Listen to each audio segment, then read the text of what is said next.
This week on the Orange Box podcast, we talk about Star Fox and Zelda getting new games this year, the price updates for Nintendo games, PlayStation 5 getting major price increases, and more. All of this tonight, but first, on to the new Beautiful Bean intro.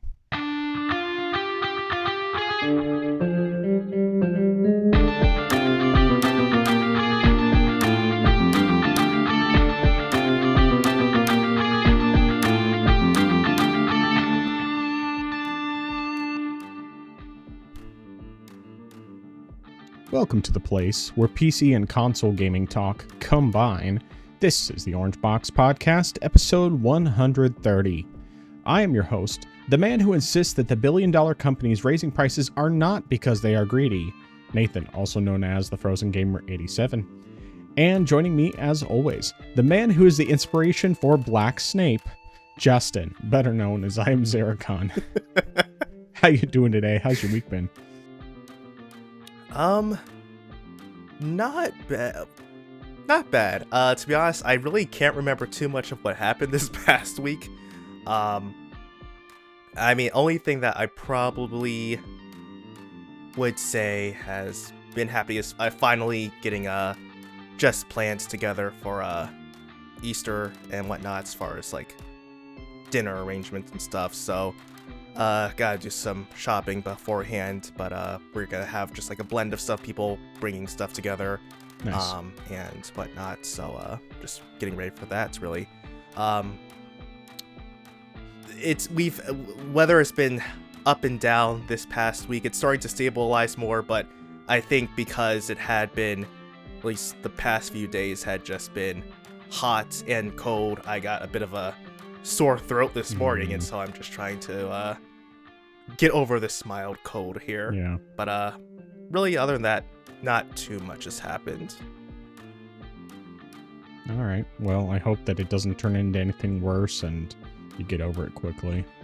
But yeah, weather's been similar here, where it's been back and forth a lot, but it's been more warm than not. So I think we're basically officially in spring. At this point, one of our trees is actually bloomed, where the other two seem to just be dead, and I don't know if there's any way to revive them. So it is what it is, but at least it's one of the fruit trees that actually made it through and grew and is blooming this year. So, but yeah. As far as my week goes, I'm trying to think if there's been anything significant. Honestly, I can't really think of anything all that significant. We're going to be hosting for Easter dinner, and we're doing Mexican, but my oldest sister, is making tamales, or rather, she's already made tamales, and she has like 8 dozen in the freezer, so she's just going to bring those, and then I'll make like beans and rice and cheese sauce and that sort of thing, so it'll be nice and easy on my end from that standpoint, which will be nice. And yeah, should be a good time with family and all that. We have the doctor's appointment next week. I think I'm pretty sure it's Tuesday, which would mean it's, a week from today that we'll be having the first ultrasound and get to see the baby, or babies as the case may be. We'll see one way or the other. Hopefully everything is going well with the pregnancy. Beyond that, I really don't think there's anything else. It's been, it's been some good time with games and doing some stuff with the kids and family in general, but yeah, can't think of anything else. Question, the fruit tree that survived, is that the one where you had the variety of fruit that because of the branches grafted, or was that a different tree? Yeah, but both of the fruit trees were the same from that standpoint, but one of them seems to just be dead, and I don't know if there's any way to actually revive it. If there is, I'll have to look into it. I know that like if you move a tree from one location to another, you have to like disinfect it, which I have no idea what the process is for that. But I just don't know if it like died, if it's something that can be brought back in some way, because I just don't know anything about orbology or any of that. So I will look into it and see what I can find out. I'm hoping so, because I really don't want to have to just get rid of the 2 trees that died and be, you know, out that money that we spent on them. So we'll see. But yeah. All right. So what have you been playing this week? All right, so this week was a bit more casual than I have been this more recently. It was more so just cleaning up things that I had been trying to finish. The first one was Hyperdot. I went back to that, tried to get and got all the achievements now, thankfully. Nice. And as I was playing on my Steam Deck, I thought about it because some of the challenges and some of the levels require such precise movement, especially when you're in the levels that have an ice background where you're just sliding around. I said to myself, yeah, I wonder if, you know, if having a using a joystick with that has less response to it would help. So I went ahead and pulled out the Digi Pro Vader controller I had and just tighten the joysticks there, and that made a whole lot of a difference from before. So that way it was a whole lot easier to maneuver. So even though occasionally the slight movement might send me a bit forward more so than I would like, it was still easier to control my movements, and it helped me get through everything else I needed to complete, including the impossible levels and whatnot. And thankfully, initially I thought I had to get all 100 levels completed in the campaign in addition to everything else, but apparently 100 is just the achievement for 100 levels is total. So if you complete the levels from the other other modes, that counts toward the overall total, which is great because there were 3 levels that were just such a pain in the neck to like I could not finish. So I got the achievements, and I'm just glad to be done with this. And overall, it was a good experience, but some of those levels at the end were just impossible to deal with. So I'm glad that's over with. I went back and finished Viewfinder. Initially I went back and got all the like collectibles for the first 4 chapters, and I went back and completed a few other things that I had missed out before, and also like certain achievements that were based to specific levels. Did that. Then I went back and completed the final chapter, and it was quite creative with how things were wrapping up. Now the final level, that one took me a bit by surprise, just because that was the first one to have a time limit to it. And then I was thinking to myself, okay, cool, that's interesting. And then trying to figure out all the other puzzles in that chapter, in that level, was interesting. But I hit a very solid brick wall, and that was and I'm certain you've beaten the game already, so I can say it's the one part where you have the generator that's powered by sound, and there's the, of course, speaker that is in a cage.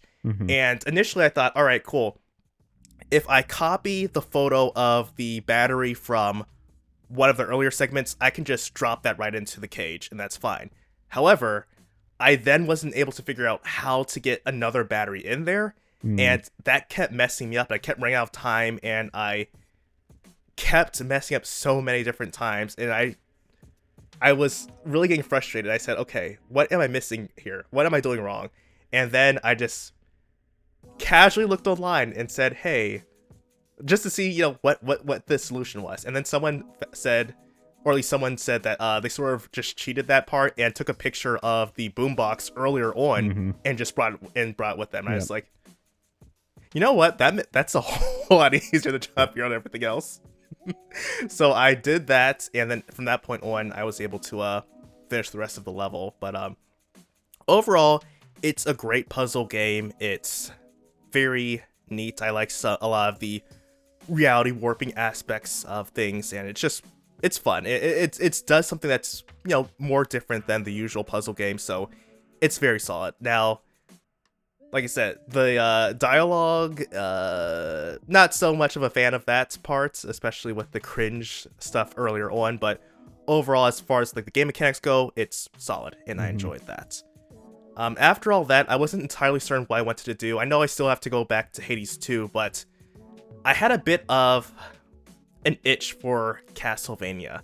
So I went back and played Castlevania Portrait of Ruin, and I wasn't entirely certain of where I had last left off at, because I know that I had partially rage quitted the game just because trying to navigate through the castle, and then there was one new area that I was trying to explore, and there was just an enemy that fires an RPG at you, and it deals massive damage, like I would say about 25% of your health. So I died several times there, and that just caused me to rage quit initially, but remembering about what was happening there, I was trying to be a bit more wise in how I navigated that area, and then eventually I went into the next portrait, and that one was it was interesting. It was a bit confusing just because of the layout and design, but eventually I went there and beat the boss for that area, which was Legion, and that wasn't too bad. I did have to remember, though, as I was going through that area, to switch between characters, just because there are enemies that are weak to Charlotte's magic attacks. So when I remember that, I was like, all right, cool, that'll make things easier rather than having to use oh gosh, what's his name? I can't, I totally, Jonathan, that's his name. Rather than having Jonathan attack, say 8 times, just use Charlotte attack twice or 3 times and just go about my business. I barely got through that boss fight, I'm not gonna lie, just because I was not expecting some of those attacks, or not anticipating how to handle some of the attacks, which honestly were avoidable, but just because I was not thinking straight, it made things more difficult than they had to be. I'm currently in the next, or I guess it's the next portrait, which is an Egypt-based level. So, a lot of pyramids, mummies, and similar types of enemies, although there are enemies from other areas that have been popping up here as well. And there's a little bit of progress to the story right now, but I think more of that will unlock as I keep going on. I'm thinking maybe I might come back and play this some more. I think I'm hooked enough where I can say, all right, I've got over the hurdle of dying to the previous enemy that was just a pain in the neck. Yeah. And now that I've gone past that, I'm content with just keep going forward, because I think the game is overall enjoyable. I think it's definitely a bit more difficult than Dawn of Sorrow was, but I do appreciate the fact that it is a bit, you don't have to, you can treat it more like Dawn of Sorrow or the other Igavanias where you customize your weapons, but I feel like I have the whip, it's Castlevania, I should stick with using whip-based weapons, so I do appreciate sort of like that return to form, so I'm just primarily using my whip as it were. But yeah, fun game, and I don't know how much more I have to go through. I'm probably still generally relatively early in the game, but I feel like I'm making some progress at least. But yeah, that is everything that I've played. All right. Yeah, definitely. I know I need to get back to Dawn of Sorrow one of these days. I just haven't been motivated. The chapel, or no, the clock tower was where I had rage quit, and I haven't come back to it since then. I think that was probably Extra Life last year that I was doing that. It was either Extra Life or Stack Up. I can't remember. It's been a while though since I did anything with Castlevania, but eventually I'll go back to it, God willing. Yeah, and with Viewfinder, so I'll talk more about it, when I get to talking about my games, but I definitely hit that similar wall for a bit. For me, it was more just like by the time I even got to that point, I was low on time. And then, it took me a while to figure out. And I didn't resort to looking online for that, but I did end up, I turned on the hints. And I mean, it only gave a hint in like the menu, but it was just a simple thing that said, remember that you can take pictures, or that you can carry pictures with you from one section to the next. It's like, and then the radio thing clicked for me after a bit, and that just made that part way easier. But yeah, I'll get into that. So I guess on that note, I will talk about Viewfinder. So yeah, I started that, what was that, Thursday or Friday? Maybe it might have even been Wednesday. I don't remember. It was sometime last week. I mean, it was one of those days last week, and I started it in the morning, and I finished it in the evening. It took me about 4 hours to get through the whole game. Now, I didn't get all the collectibles, and it wasn't even trying to go for all achievements, but I did turn off the dialogue and the subtitles immediately, before I even started the game, so I didn't have to deal with any of that cringy dialogue and have years removed from my life. But yeah, overall, like it was a solid game. I mean, like I would say, I would probably give it like a 7 or 8 out of 10. And I'm not saying that as like, oh, it's a bad game, just more like it was good, but it wasn't something so revolutionary to where it was up there as one of my favorite first-person puzzle games. But I do think that a lot of the puzzles were like really smart and really cool. But then other times it was just like, wow, that was way too easy. So it was kind of mixed from that standpoint, but they definitely got pretty tricky the further you went, especially when you got to like the ones with more optical illusions. And there was one puzzle in particular, the first one, where I really got stuck for a bit. And it's I think one of the first levels with a bunch of optical illusions, and there's a battery behind a cage. But as soon as you get up to it, it turns into a pillar. And so I spent so much time trying to figure out, how am I supposed to get this? And then eventually it occurred to me, you know what? I can take a picture and then hang it upside down, and then the battery would drop, and that worked. So, so yeah, once I finally figured that was good. The next one that really got me, and I ended up just having to like look up online for a hint, was the one with the watermelon. That one was like, I just could not for the life of me figure out how I was supposed to get a picture of this watermelon, because it just kept rolling.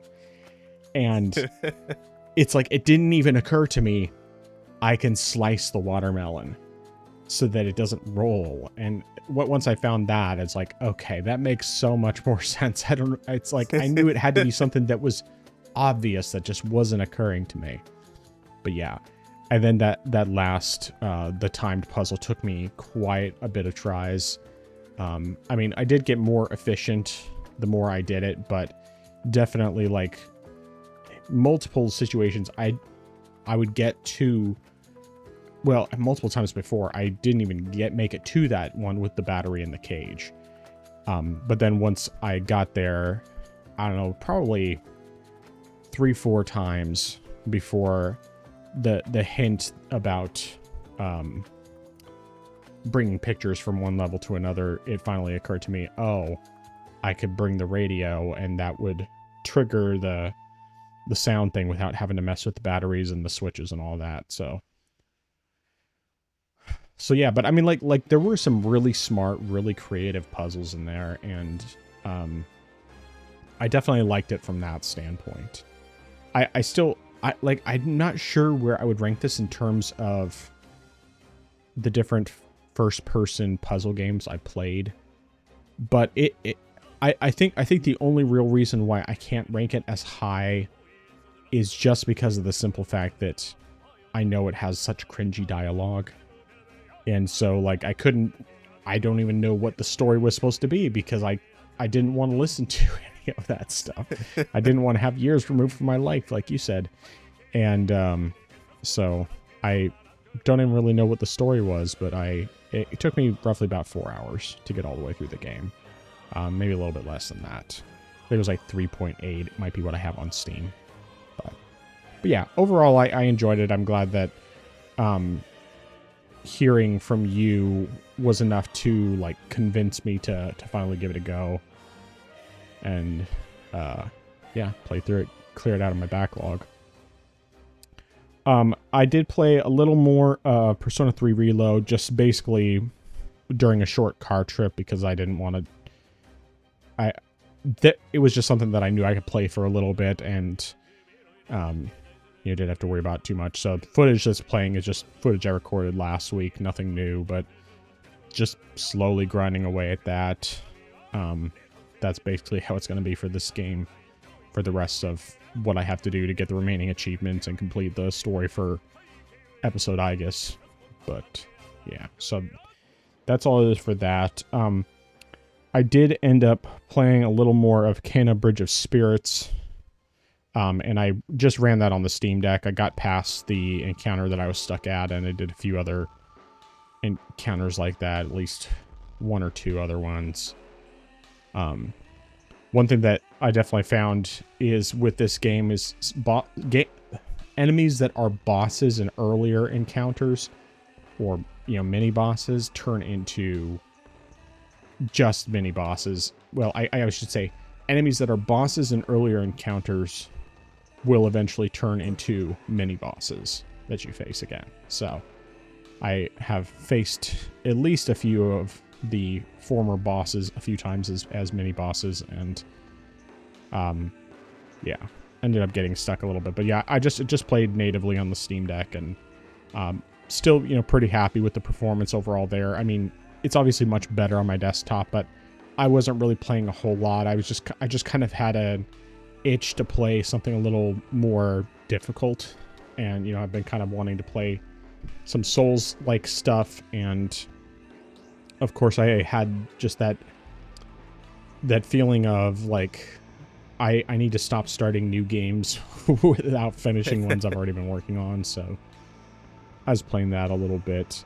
But I did play quite a bit of Death Stranding 2. So the footage that's playing here, or whenever it catches up, because OBS does not like it, but so there's side by side, it's recordings from streaming to the Steam Deck and playing on my desktop. And so there's quite a difference there, obviously, in terms of visuals, because it's doing 1080p on the Steam Deck and then doing 1440 native on my desktop. Even though both of them are technically running on the desktop, they're just one streaming to the Steam Deck and being recorded on there, and then the other is being played and recorded natively on the desktop. So anyway, this game is incredible, and the improvements they've made quality of life wise over the first game are just like, these are things I didn't even realize I wanted until I experienced them. Because it's just, I put like 150 some odd hours into the first Death Stranding. And I mean, I still think that's a brilliant game. It's extremely well designed, but there are just several little quality of life things that are just major improvements that make the game significantly better, between additional mechanics they add, and things like now when you're riding motorcycles, you can actually pick up items as you're riding along, or pick up the chiral crystals. You can fire your weapon while you're on a vehicle. It just like stuff like that. They made it so that more of the vehicles can handle off-road better. I mean, they still, if they're not designed for off-road, they're not going to be like perfect for off-road, but they're better than they used to be. And like you start the game in Mexico, and then you end up in Australia. And so like right now I'm in Australia, and going back to quality of life, let's hear. I'm trying to think of some other stuff specifically. One thing is the fact that, so you can, at a certain point in the first Death Stranding, you can get these floating carriers that you can attach to your suits, which basically makes it so you can carry a lot more stuff, and it keeps them level, as long as the cable doesn't get stretched too far. But in the previous game, the way every time that you wanted to get in a vehicle, or if you had all that cargo on those carriers, you would have to unload that cargo, either putting it on your back or just putting it on the vehicle or in the vehicle, and then detach the carriers and then put those on your back or in the vehicle. Now, they've done something that, I mean, it's obviously was a much requested feature. They made it so that when you hop in the vehicle, it automatically puts all that stuff on the vehicle, so you don't have to go through the hassle of detaching and changing where the cargo's located and all that stuff. But yeah, it's just lots of little things, and I'd really have to like think through it to think about all the things that they've done. You can repair vehicles now without having to go into the private room in order for them to be repaired. You can just literally press a button to repair the vehicle at the station instead of having to do the other thing. If you have cargo that's damaged, instead of having to pull it out in order to repair it, you can, at least if you go under one of the structures that the timefall shelters that normally sprays out, like the container repair spray, instead of it being that you have to have the cargo out of the vehicle in order to repair it, you can just park underneath or stand underneath the timefall shelter and it will repair those things. But being inside, the fact that you can do it while inside the vehicle is huge. Hugely helpful. Another thing is that you can take off your backpack if you're going into an area like the enemy camps, for example. So then, like, if you're going to like a BT heavy territory and you're having to take out a bunch of BTs, you can take off your backpack, set it down under like a timefall shelter so that it doesn't get damaged, and then just carry the essential stuff that you need to go into that territory. And that way you don't have to worry about the stuff getting stolen or damaged. So like if you get knocked out by the bad guys, then your gear doesn't all get either stolen or thrown out. Instead, it's just safe and secure. Let me think.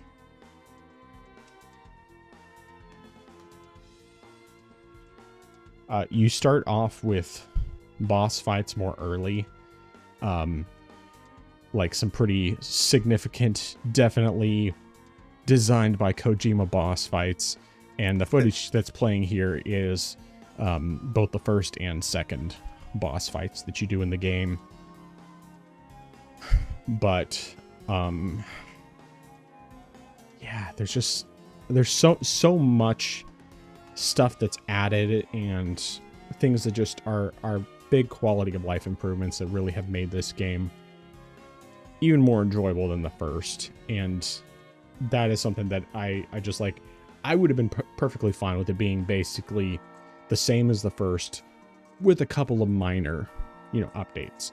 But there's just like major changes to where this game feels like everything the first game could have been if they had designed it a little bit better. Because it's like anytime you have like a really solid game and then you just improve upon it, that's what Death Stranding 2 is. It's like Death Stranding 1 was a solid game. It was a very good game. I really thoroughly enjoyed it. That's why I took the time to get all of the achievements in the game. Even, hours and hours after finishing it the first time. Or, finishing the story. But I enjoyed it so much that I kept going back to it, and I got all the achievements. And now I'm going into this one. I'm still relatively early. I just completed chapter 4, or episode 4, and I don't know how many episodes there are, but I just completed episode 4, and there's just so many quality of life improvements to where I feel like this is a completely different game and in all the right ways. So it's something that I'm really, really, really enjoying. Now, it's, as I said, it's not the only thing I've been playing, because I've kind of been going back and forth between a few different things. I did find some really good optimized settings that improved the frame rate both on my laptop and on my desktop. And now I'm getting more consistently above 60 FPS while having a good balance of settings on my laptop. And then on my desktop, I'm getting more consistently above 100 frames per second. Hardly any visual difference, but big differences in performance. So I've been really appreciating that. I feel like there's something else I'm forgetting to mention about it, but yeah, I'm having a good time with it. I'm gonna be playing it quite a lot. It's basically between this and another game that I've been working on that are kind of like my two main games at the moment. And we'll see how that goes. So, the other game that I've been playing. So, you know, of course I had mentioned that I had been itching for like a difficult game, like a Souls-like kind of game. And originally my plan had been, okay, I'm going to wait until after I finish up something like Sekiro or Lies of P or, you know, what have you, before I get into playing Salt and Sanctuary. Especially because the fact that Salt and Sanctuary is one that I found a physical copy of the two games together for Switch, which I ordered from eBay. But there's been some issues with the shipment actually getting here. Apparently the person who I bought it from, who has mostly positive reviews, got in a car accident, and so it didn't get shipped out as, I mean, like he printed off the shipping label, then he got in a car accident, and so it didn't get shipped out right away. He tells me, okay, I mean, I reach out to him like, I don't know, 5-6 days after it supposedly shipped and hadn't moved. And he said that he got in a car accident and that he'll have his wife send it out as soon as possible. And it's like, you know, okay, I understand it happens. And so I was okay with waiting.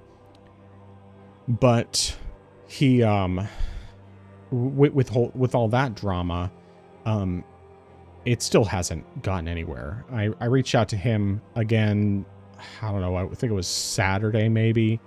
And he said that it hadn't, I think he said that his wife shipped it out on Friday and that it should be updating the tracking soon. Get to Tuesday, it still hasn't updated the tracking. Still doesn't show as even having shown up at the post office. And I contacted him again and he said he'll get it out today or tomorrow. So all that being said, I got impatient because it's been like 2 weeks. About 2 weeks since I ordered it, and it still hadn't gotten to me. And I already had the first game on Steam, so I decided to start playing it. I was kind of ready to do it, so I did. And so I've been playing Salt and Sanctuary, and I am about 8 bosses in so far. I went ahead, like, I can't remember if you said what frame rate it can reach on the OLED, but I just capped it at 60 because I basically thought, okay, well, you know, the Switch version, whenever that arrives, I might play it on there because I know it does 60 on the Switch. It might even be one that's a little bit better on the Switch 2 because the Switch 2, because of the fact that it has that boost mode, and I've heard that at least the second game has some issues with maintaining the 60 sometimes. So yeah. But anyway, of course, that hasn't come yet. I don't know when it's going to get here. And so I've just been playing on Steam Deck. It's been kind of my in-between game, in-between games game, because I've just been itching to play it for a while. And so I do really like it. I think the combat is good. I definitely find it satisfying that most of the time I can parry the knights and, you know, get off the attacks on them. But then occasionally I'll come across ones like there's one right before the, gosh, what's the name of it? It's like the untouched, it's not apostle. Untouched Inquisitor? Yes. So right before him, there's like one of those knights plus a bunch of the invisible spirit things right around him.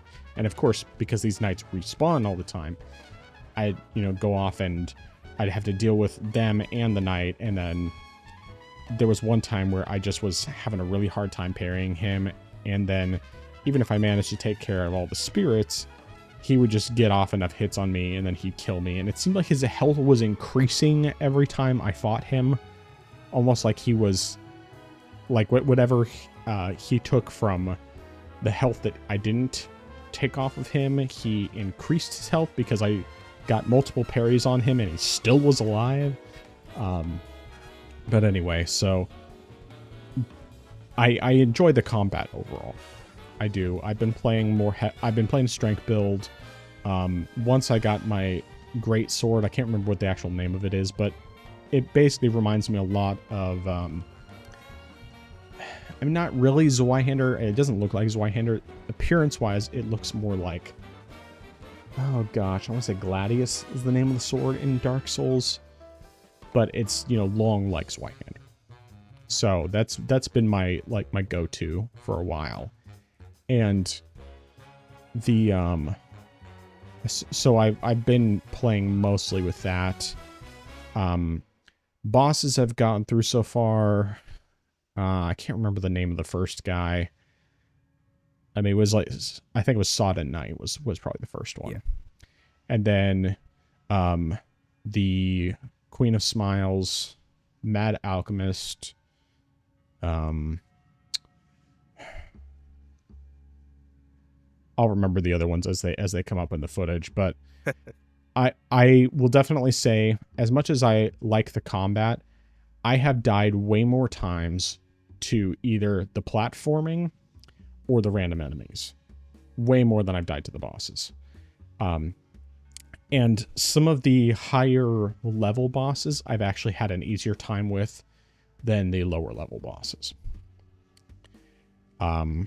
So it's been kind of all over the place from that standpoint. But as an overall, like Kraken Cyclops was the next one. But like I would say on average, most bosses are like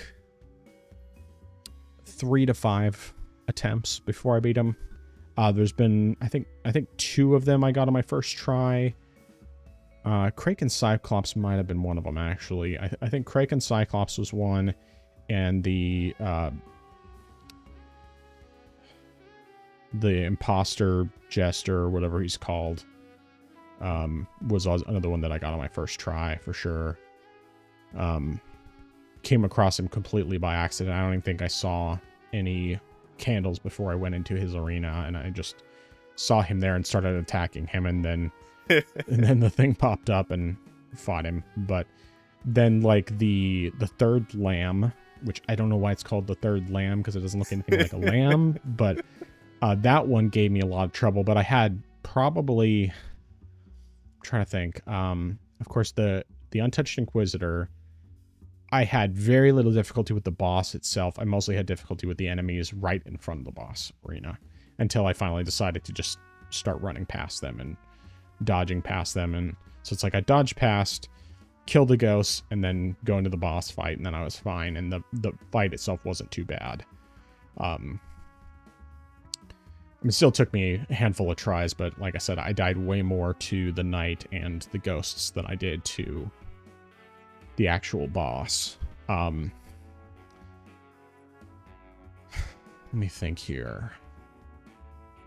Yeah, so like if I was going to give percentages to how I've died, I would say it's probably like 10% to bosses, 30 or 40% to random enemies, and then the other 50% to jumping stuff. Anything, whether it's because I did not hold up on the joystick while I was jumping up, and so he didn't grab the ledge, and instead he just went off the edge, or he didn't jump up, instead he just dropped down. Or like when it came to the Queen of Smiles, I remember more than one time and I'm embarrassed about this. I went from the save room thing, and there's a couple of platforms. I mean, when you go out the left side, there's a couple of platforms you're supposed to go up and then like over. I can't remember exactly the route. But I made the mistake more than once. I went out and tried going down, and that was the wrong direction to go. And so I just fell to my death. But yeah, the jumping in this game is janky.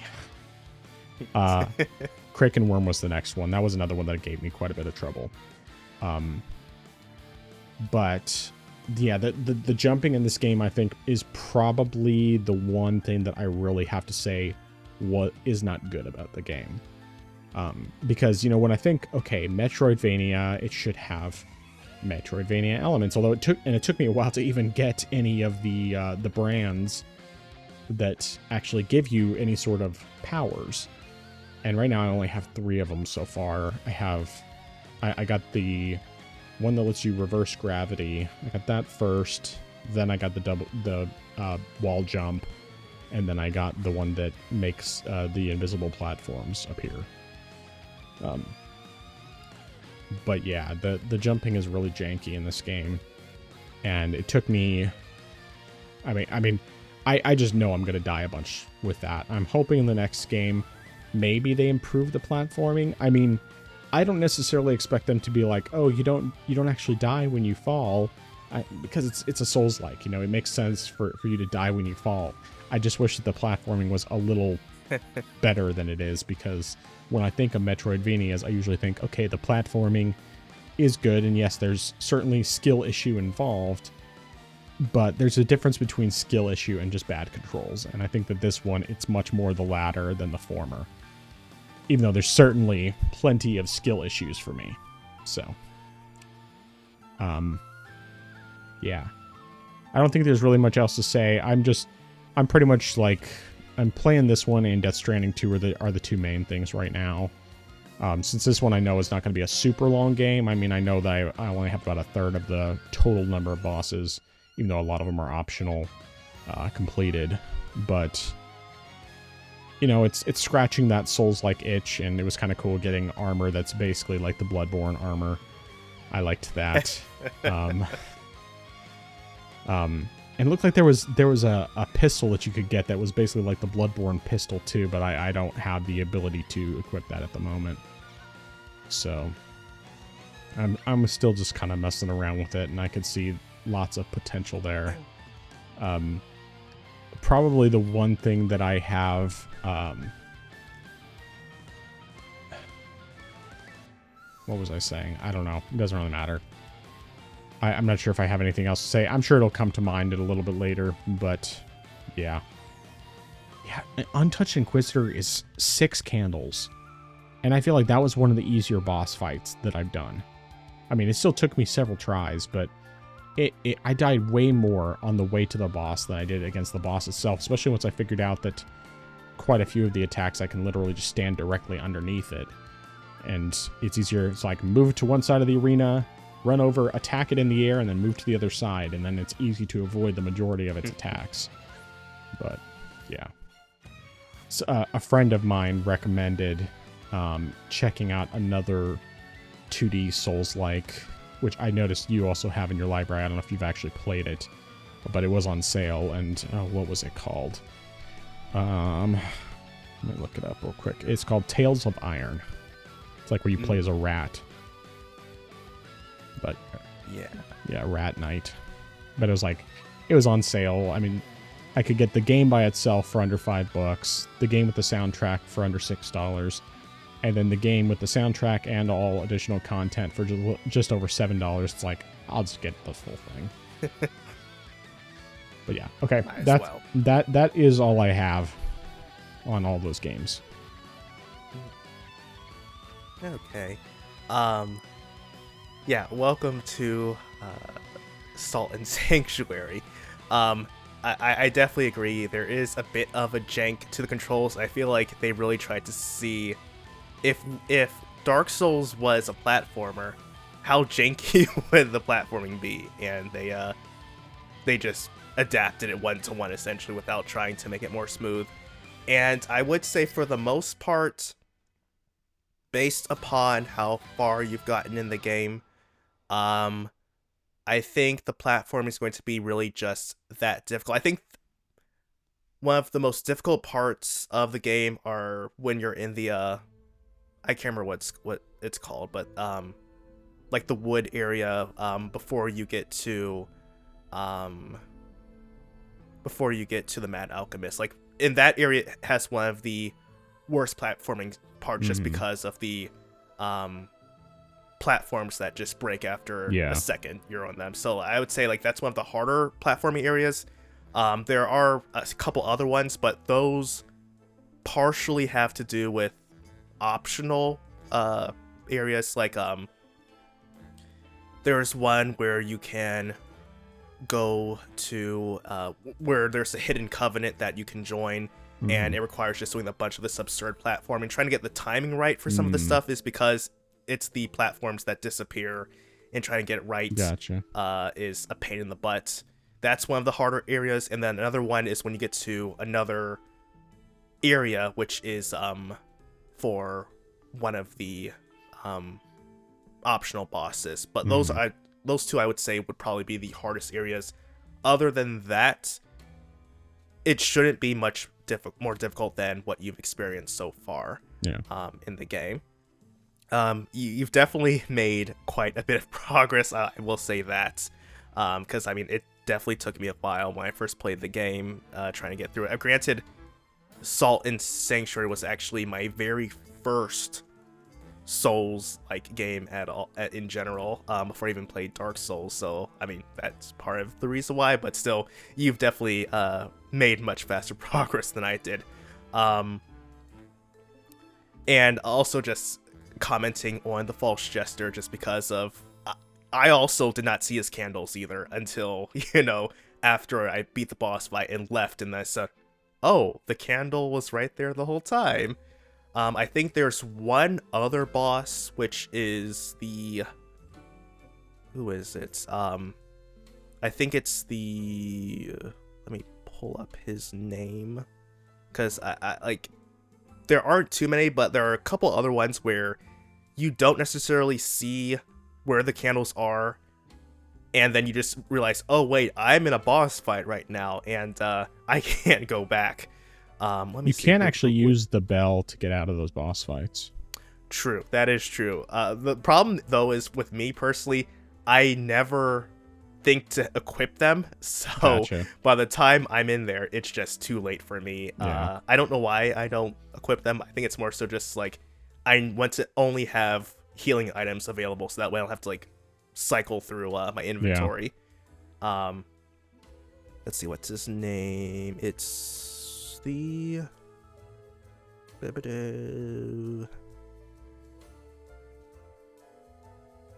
I am not seeing his name on the list here of achievements, although I know he should be on here. Oh yeah, the Disemboweled Husk. I think it's because there are two entrances to his boss fight, and so depending on which way you go, you might miss his candles. So then you'll just end up right there facing him. And I think another one is the Ronin Crag. I think that's another one, but fortunately, depending on which way you go, you're right next to a save point, so even if you miss his candle, it's fine, because you'll be respawning like less than a minute away. So it's not a big deal on that end.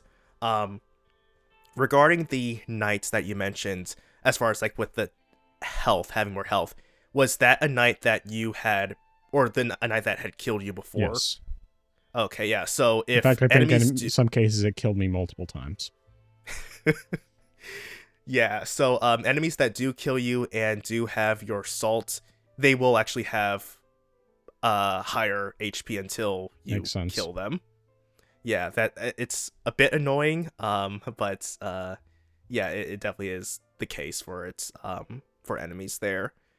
I do hope that the platforming is better in Salt and Sacrifice, However, from what I've heard from a couple people who've played the game, Salt and Sacrifice is a different beast.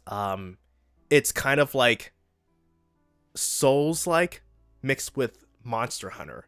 Okay. And by that, I mean, it's more like you're supposed to target bosses, but like Monster Hunter, they can flee, and you have to chase them around to beat them. And the problem is, it's entirely random where they'll go.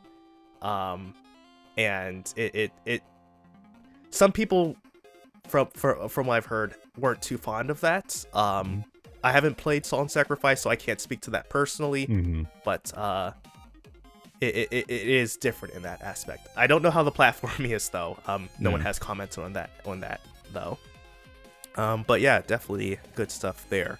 Death Stranding 2. Wow, yeah, no. Hearing you talk about how much better this game is. I mean, granted, last week when you were talking about how you were working on completing all the achievements, I thought, I still need to go back and really get into the game. And so, I mean, I feel like I would like to get back to it soon. I'll put it like that. But I am glad that a lot of the quality of life stuff has improved the overall gameplay and structure. I mean, like, even stuff that, from what you were saying, it's something that you wouldn't necessarily think about, but it just makes a whole lot of sense. You could say, like, being on your, motorcycle and being able to pick up items. I think that's pretty nifty. Not instead of having to just dismount, pick it up, get back on your bike and keep going. And other stuff like that. And I think even just, as you mentioned, dropping off your items before you go into an enemy base or, going through BTs, that would help a whole lot, I think. And I mean, personally, on my end, granted, I, only started the game, and so I've barely done anything at all. I mean, I'm already dreading facing BTs just in general.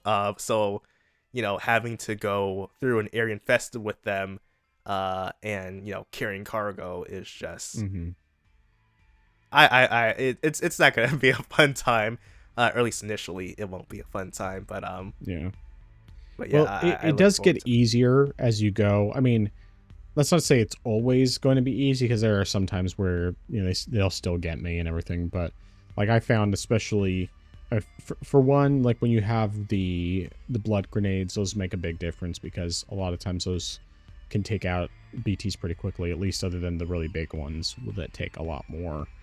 And you'll get weapons with blood bullets and that sort of thing that also will make it easier. And one thing that's really nice feature that you get, I don't remember how far into the game it is, but those the handcuffs that you wear all the time, for like your communication and your all that stuff, those ones, you flip them open, and then you can, if you're moving, if you're crouched and moving safely enough, you'll get the option to cut the BT's umbilical cord, which kills them instantly. Ooh. So it doesn't work on the big bosses. I mean, like the big BTs, but it does work on all the small ones. And so as long as you don't actually run into the BT itself or the umbilical cord, then usually you have the opportunity to do that, and it's super useful. Nice. Okay. Yeah, I guess that's enough to make me say, all right, I should get back into this game. But yeah, definitely, I'm glad that you are enjoying it so far. And I guess since you said you're getting into boss fights more early than the first game, is it like just because I guess, is the pacing different, or is it faster than it was in the first game? It definitely is. I mean, like there's still a lot of like deliveries and all of that, and it's not until chapter 3, I believe, that you get your first. Actually, is it chapter? No, it's not chapter 3. It's still chapter 1. Let me think here. I'm pretty sure. Yeah, episode 1 is when you do your first giant BT. And so basically it's more or less, you could almost say it's tutorial, even though, you will play probably quite a bit before you get to that point. And then the next one wasn't until episode 3 that another giant BT showed up. Or, well, actually, this wasn't a giant BT. It was just another boss. But, yeah, I mean, like, with the first game, you had a lot fewer boss fights. Like you would have... You would get some giant, some large BTs here and there, and it'd be like, a BT that ends up taking the form of like a giant squid or a lion. Eventually there's one that's like basically a whale-sized. And then you have a few other encounters that are not the same kind of boss fights because it's not against anything BT related. It's actually against like people, but they're very obviously Kojima designed boss fights because they're just really, really cool in how they're designed. And then you have, various encounters like that. And then you have large BTs. And then you do end up having like one giant BT near the end of the game. And this is, I guess technically it's kind of a spoiler, but it's not really because you don't know any of the context behind it. So, but then this one, it's like the first boss you face is a giant BT. And then after that, you have something completely different. And I'm sure there will be another boss probably in chapter 5 or episode 5. But like I said, I literally just finished episode 4. So I couldn't tell you exactly what all's in there. I just know I'm having a blast with it. And one thing I will say is the first game, my recommendation to you would be focus on the story. There might be some worthwhile like upgrades you can do, which you do typically just from completing certain orders. And I'd really have to think through which ones are the best. I'd probably just find a video that says what are the best upgrades to get, because it's been a while since I've done all those and it was kind of spread out.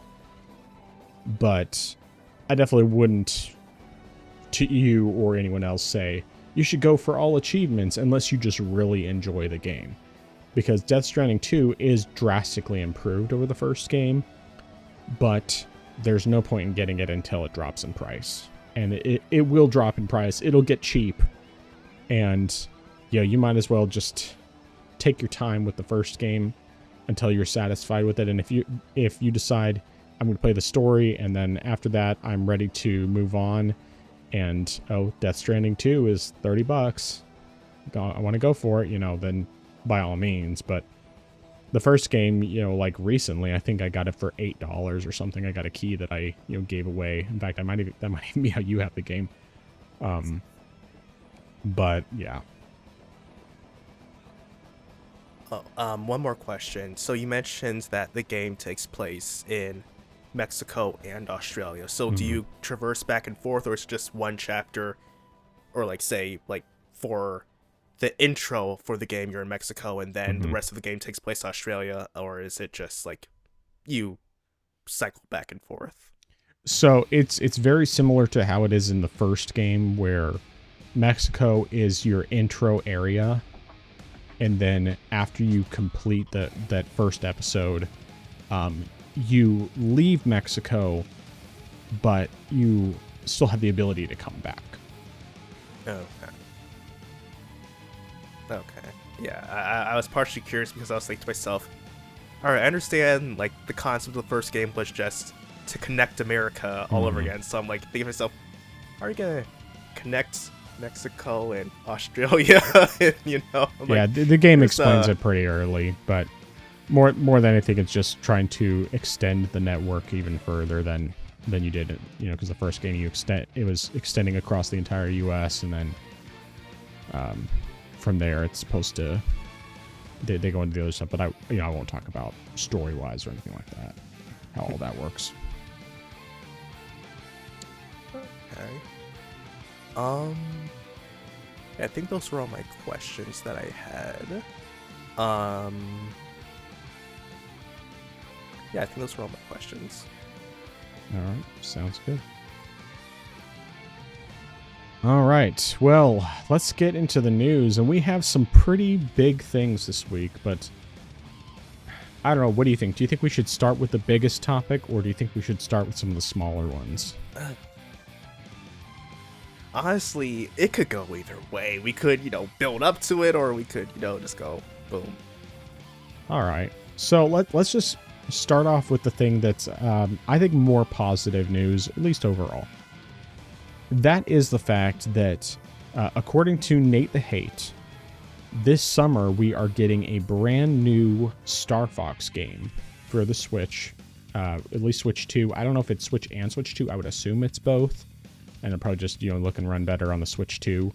But then he also said, confirmed that this is actually happening, that there is a remake of Zelda Ocarina of Time that is coming this year for Switch 2. And I don't know if it's Switch 1 as well. I don't remember if he said that. But either way, it's pretty significant. So, he didn't mention anything about pricing. He wasn't sure about the release timing for Ocarina of Time. He just said that Star Fox would be this summer. And what are your thoughts? I find both of these to be very believable. For one thing, it's coming from Nate the Hate, and he has been very reliable with his reports. So, right off the bat, that's credibility right there. Mm-hmm. Secondly, there has been the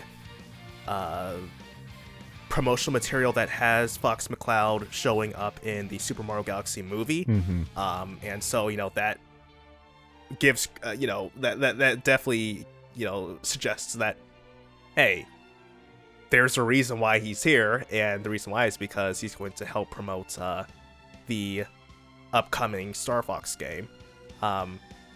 Now, I have, well, I'll get back to that. But as far as the Zelda Ocarina of Time remake, I think that's also true. It's Zelda's 40th anniversary, and Nintendo hasn't said anything regarding this at all, regarding the anniversary. Or at least I don't think so. So having the remake come out this year makes sense, and I would even be willing to say that this is, even though this isn't something that would have been announced previously, I'd be willing to say that it drops this year. Like, they've had such a tight lid on this that they were just ready to go and say, hey, we've had this game in the back cooking, it's ready. No one leaked this before. Okay, we sent our Nintendo ninjas to silence everyone, so this one is a complete surprise for you all. Here's the Ocarina of Time remake. So I have confidence that this could be a game that drops this year. I mean, they did that with Metroid Prime Remastered, and no one saw that coming. So I believe this is something that they could also do here as well. Depending on how they develop the game, I see no reason why it couldn't be on the Switch 1. I guess also depends on if they're using the sort of the same engine that Breath of the Wild and Tears of the Kingdom are using as well. If it's like a whole new engine, then, maybe not. It could be on the Switch 1, but if it's the same engine, I see no reason why it wouldn't be right there, on Switch 1 as well as Switch 2. Now, going back to Star Fox, though, it's definitely a surprise that they're doing this. I mean, sure, they've been somewhat reviving dormant, Nintendo's been reviving dormant IPs. I mean, they did that with Metroid to a degree, starting with Dread. Wait, is it Dread before Prime Remaster, or Prime Remaster then Dread? Dread. Yeah, so they did with that. I mean, technically, even going back to, Samus Returns, that was a revival there in and of itself. But I feel like they could be trying to do that again. And, they could be saying, hey, you know what, we might even go back and revive Kid Icarus or revive F-Zero. We might have Pikmin 4 coming out or something like that. So Well, Pikmin 4 already exists. Oh, okay, yeah, never mind. But it'll probably get a Switch 2 version of it that's improved. Then yeah, so I definitely see that that could be something they're doing. So like slowly testing the waters and then just saying, okay, if this is popular enough, we'll bring it back full throttle. Now this is just my small little, theory going on here. This is the time where, man, if I were really back in my hardcore Nintendo fanboy days, this would be like where I'm like, all right, guys, big news dropping here. Nintendo's coming out. But yeah, so I think with the teaser of, sure, this is just a teaser promotional material for the Star Fox game, but I'd be willing to believe that with Star Fox being in the Mario Galaxy movie, this opens the door for other Nintendo games getting their own movies. Yeah. And then this is where I believe this all culminates into a whole Nintendo cinematic universe that connects together to having all the games connect and come together for Super Smash Brothers the movie. Okay, and then they do something maybe akin to Subspace Emissary from Brawl or something like that, and you're like, well, how would you even have a Super Smash Brothers movie? Look at Brawl, and if you went, you could even look at Smash Ultimate for something like that. And if they do something like that, Nintendo might even be able to get the likes of, Sega, Square Enix, Microsoft, and have the other characters from their IPs like Steve, Cloud, Sonic, of course, and then even Bayonetta, and then just be like, all right, cool, you guys can make some money off of this film. Just put your characters in the movie, and it's like, all right, cool, here's our characters, give us our 5 billion or whatnot, and good to go. So that's something that I sort of am going to have my theory there. Now maybe it might not result in that, but I do believe that we could see more films coming out. Like we could have a standalone Donkey Kong movie. We could have a other films as well. And while we do have the live action Zelda movie coming, if we are having some type of crossover films, especially if it's like Smash Brothers, then we could even have a 3D animated Zelda movie as well, which personally speaking, I kind of would prefer that over live action. But it's something we could still get. So that's just my theory, my speculation. If I were to go, all right, let's ride this hype train, that's what I would believe. Maybe it's not more than just, this is Fox McCloud being promotional material for an upcoming Star Fox game, but it could be. Now, even though Nate said that it's going to be classic style, so it's going to be something like, Star Fox 64, maybe this could open the door where we have something more akin to Star Fox Assault, where you are out of the cockpit and are able to do more stuff. Now, it's not necessarily going to be, like Star Fox Adventures, but it's going to be something where you still get to have your blaster and go around and do stuff like that. And from what little I did play of Assault on the GameCube, it wasn't bad. I liked what I played there. I didn't play too much of Star Fox Zero, so I can't really speak too much of the changes there, but Assault was decent enough in my opinion. I still would have to go back and play that some more, but it wasn't bad. So if they decide to go back to, hey, you're in the R-Wing, but then you also get to be doing on-ground combats as well, I wouldn't mind that at all. But yeah, those are my thoughts on both of those topics. All right, so obviously I think this is true. Like, I don't have any reason to doubt Nate the Hate. His track record is, I don't think he's been wrong so far. So at least not in quite a while. He hasn't been wrong. So I would say this is pretty much definitive, and especially the Star Fox thing makes perfect sense given the fact that Star Fox is in the Mario Galaxy movie. It's like obvious promotion. I mean, in addition to the fact that, it makes sense from it being Mario Galaxy, and I think Peach saying about, there's all these other galaxies out there, and and that stuff in the first movie. It's like, I wish that they hadn't revealed that with a poster. I would have rather had that happen in the movie, because that would have gotten me really excited. I'm still looking forward to watching the movie, and I don't know when we're going to see it. I guess, yeah, because we're definitely not seeing it this week, since this week's Good Friday and Easter and all that, but maybe next week. I don't know. Now, in terms of Ocarina of Time, the remake, once again, of course, I believe that this is real, especially for the 40th anniversary. It makes sense they would do something like that. I'm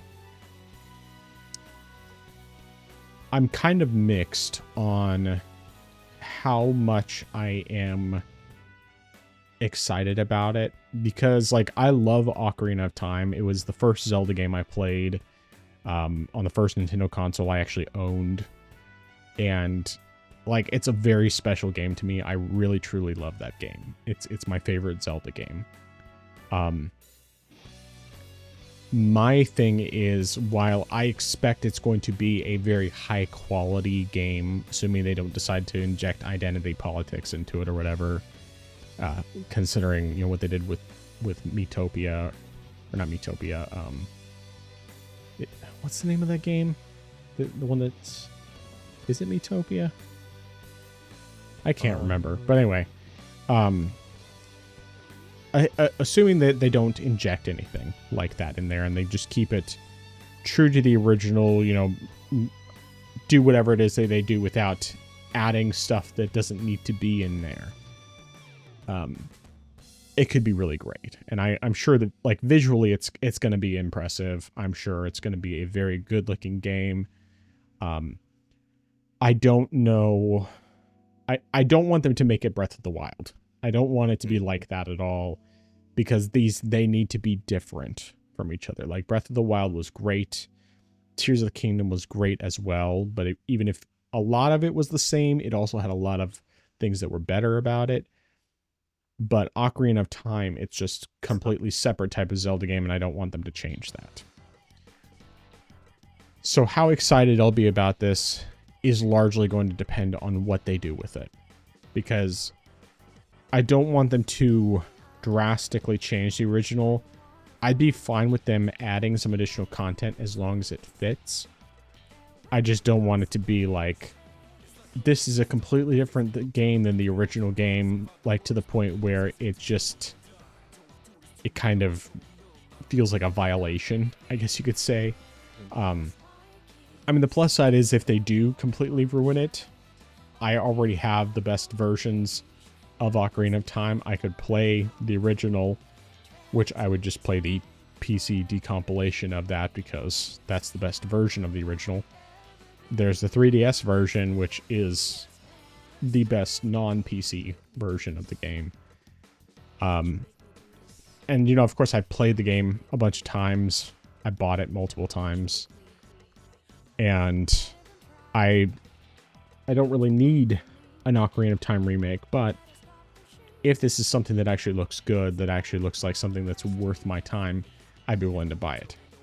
That being said, if it's $70, I'm not buying it until it drops in price. $70 is too much. I think the most I would be willing to go is $60, and that's only if they do some significant things to it, beyond just having a visual upgrade, while also remaining faithful enough to not drastically change it. If they make positive changes, then great. Especially as long as it's 60 FPS, that's going to be the big thing. It has to be 60. They cannot release it with less than 60 FPS, at least not on the Switch 2. Switch 1, I totally understand, probably going to have to be 30. Even though I think they could theoretically make it 60, but It's just the price that's going to be the big thing for me, and how much they've changed it, because I need a good reason to actually spend that much on the game. 70 is no. That's just a flat out no for me. 60 is a maybe. My ideal would be 40 or 50 at the most. That I'd be willing to spend, as long as it looks like something that's actually worth it. On this with Star Fox, if it's just going to be a classic style Star Fox, where it's more or less like the original or Star Fox 64, not much beyond that, it's going to be real hard sell at anything above $40. Like 40 is kind of like the top for me, because while yes, the game is very replayable and it's very fun, at least like Star Fox 64 was really fun, it's not something where I could see myself ever wanting to spend more than $40 on if the game is so similar to the previous games. Because like Star Fox 64 is fantastic. I especially loved the 3DS remaster or remake of it. I thought that was really, really good. The multiplayer was fun, and it was just overall a really fun game. But like I haven't played the majority of the Star Fox games. Really, I played 64 on the 3DS multiple times. And I played the original on Super Nintendo Classic. And I played some of the N64 version, but I don't think I ever finished it on N64. And then I think I have the DS one on my 3DS. And I have Star Fox Zero, because I bought it cheap a few years ago, but I have not played it. Mostly just because I haven't pulled out my Wii U. But yeah, the price is going to be a really big factor for both of these games, and Ocarina of Time of the two is the one I'm far more interested in. Even though I enjoy Star Fox, it's just the price has to be really good for me to be willing to spend the money on it, and even then it's just going to be kind of a 50-50 whether or not I actually get it, at least before it drops in price.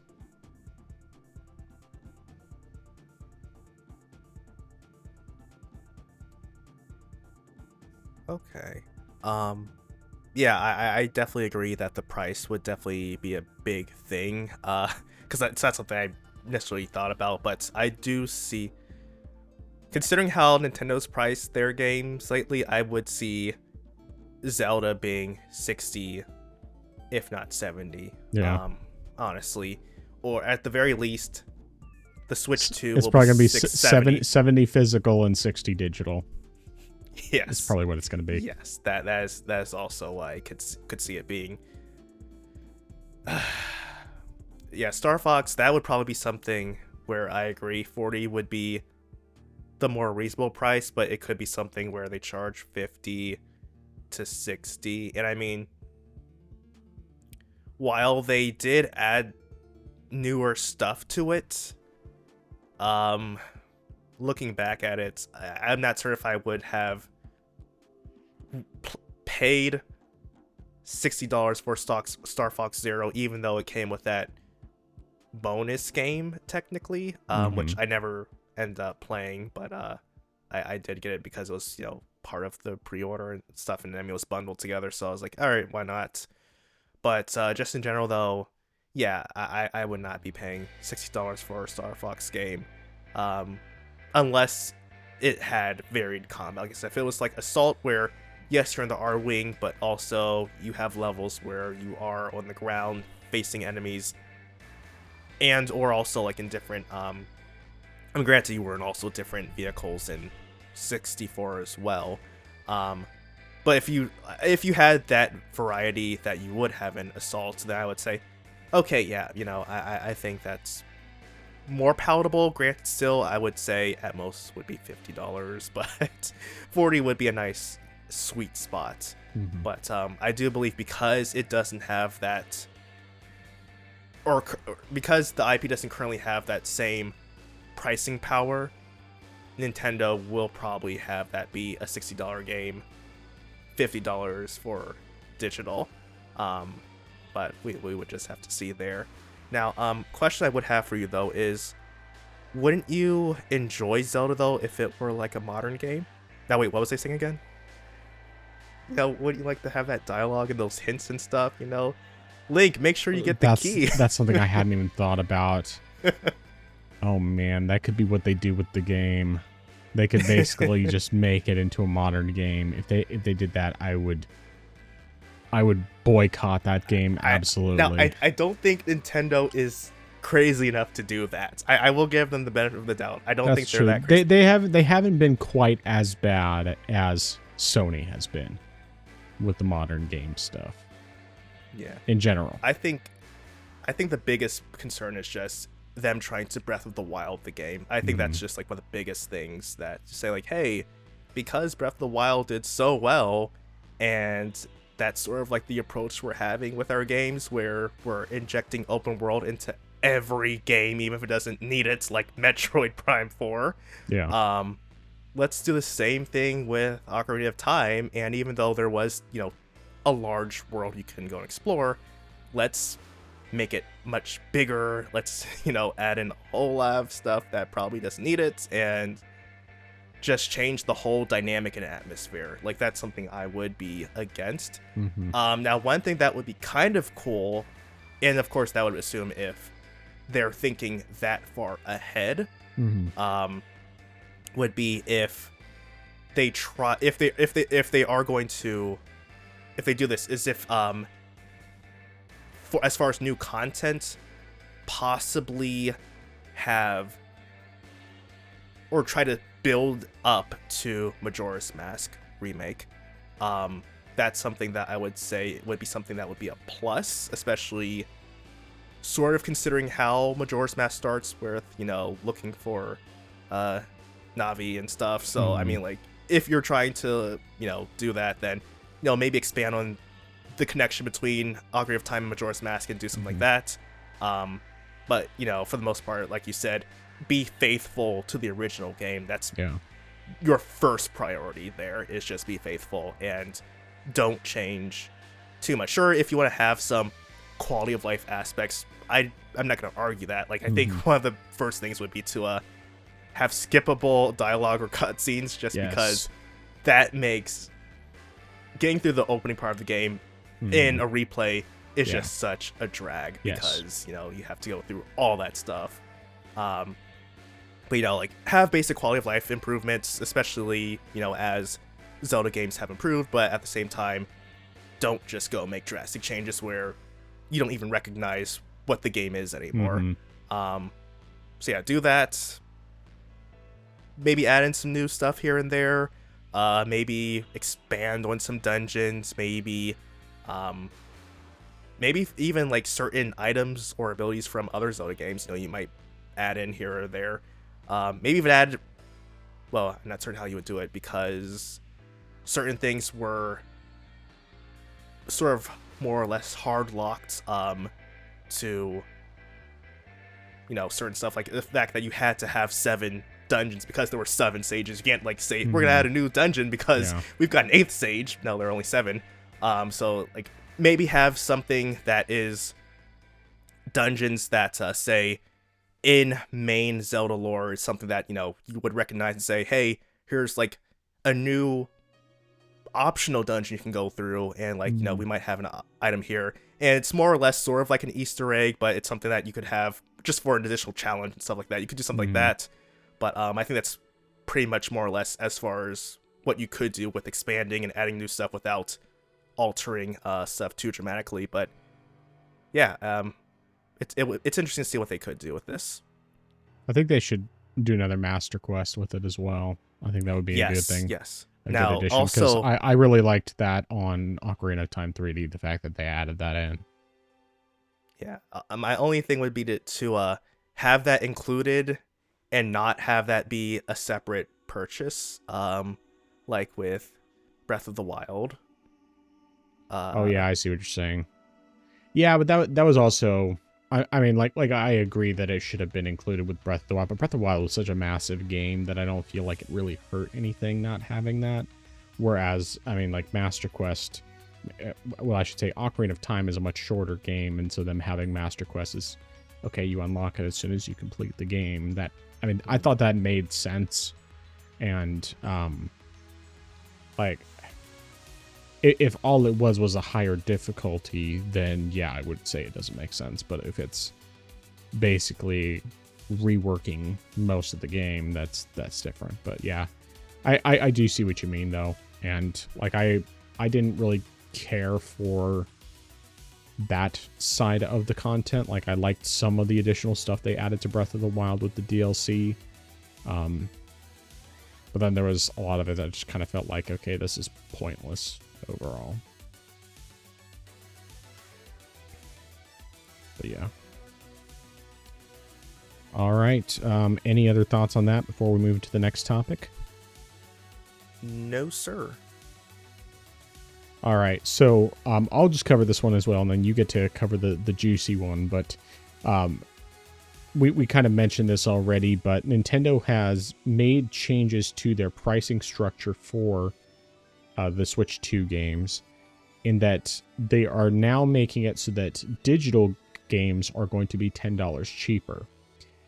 Now, they haven't clarified on all of the games whether this is that they actually have made the games cheaper and that it's going to affect all titles, which means, like, for example, Tears of the Kingdom would be $60 versus $70 if you bought it digital, or $70 and $80 if you're buying the Switch 2 version. They haven't clarified whether previous titles would get that treatment or not. And I haven't looked much into that side of things, but at least with one of their next releases, which is the next Yoshi game, it's going to be $60 for digital and $70 for physical. So there are potential aspects of this that seem good, but the real question, is this actually good, or is this bad, and why? I certainly have my thoughts on it, but I want to hear yours. So, Nintendo is being very strategic with how they're framing this.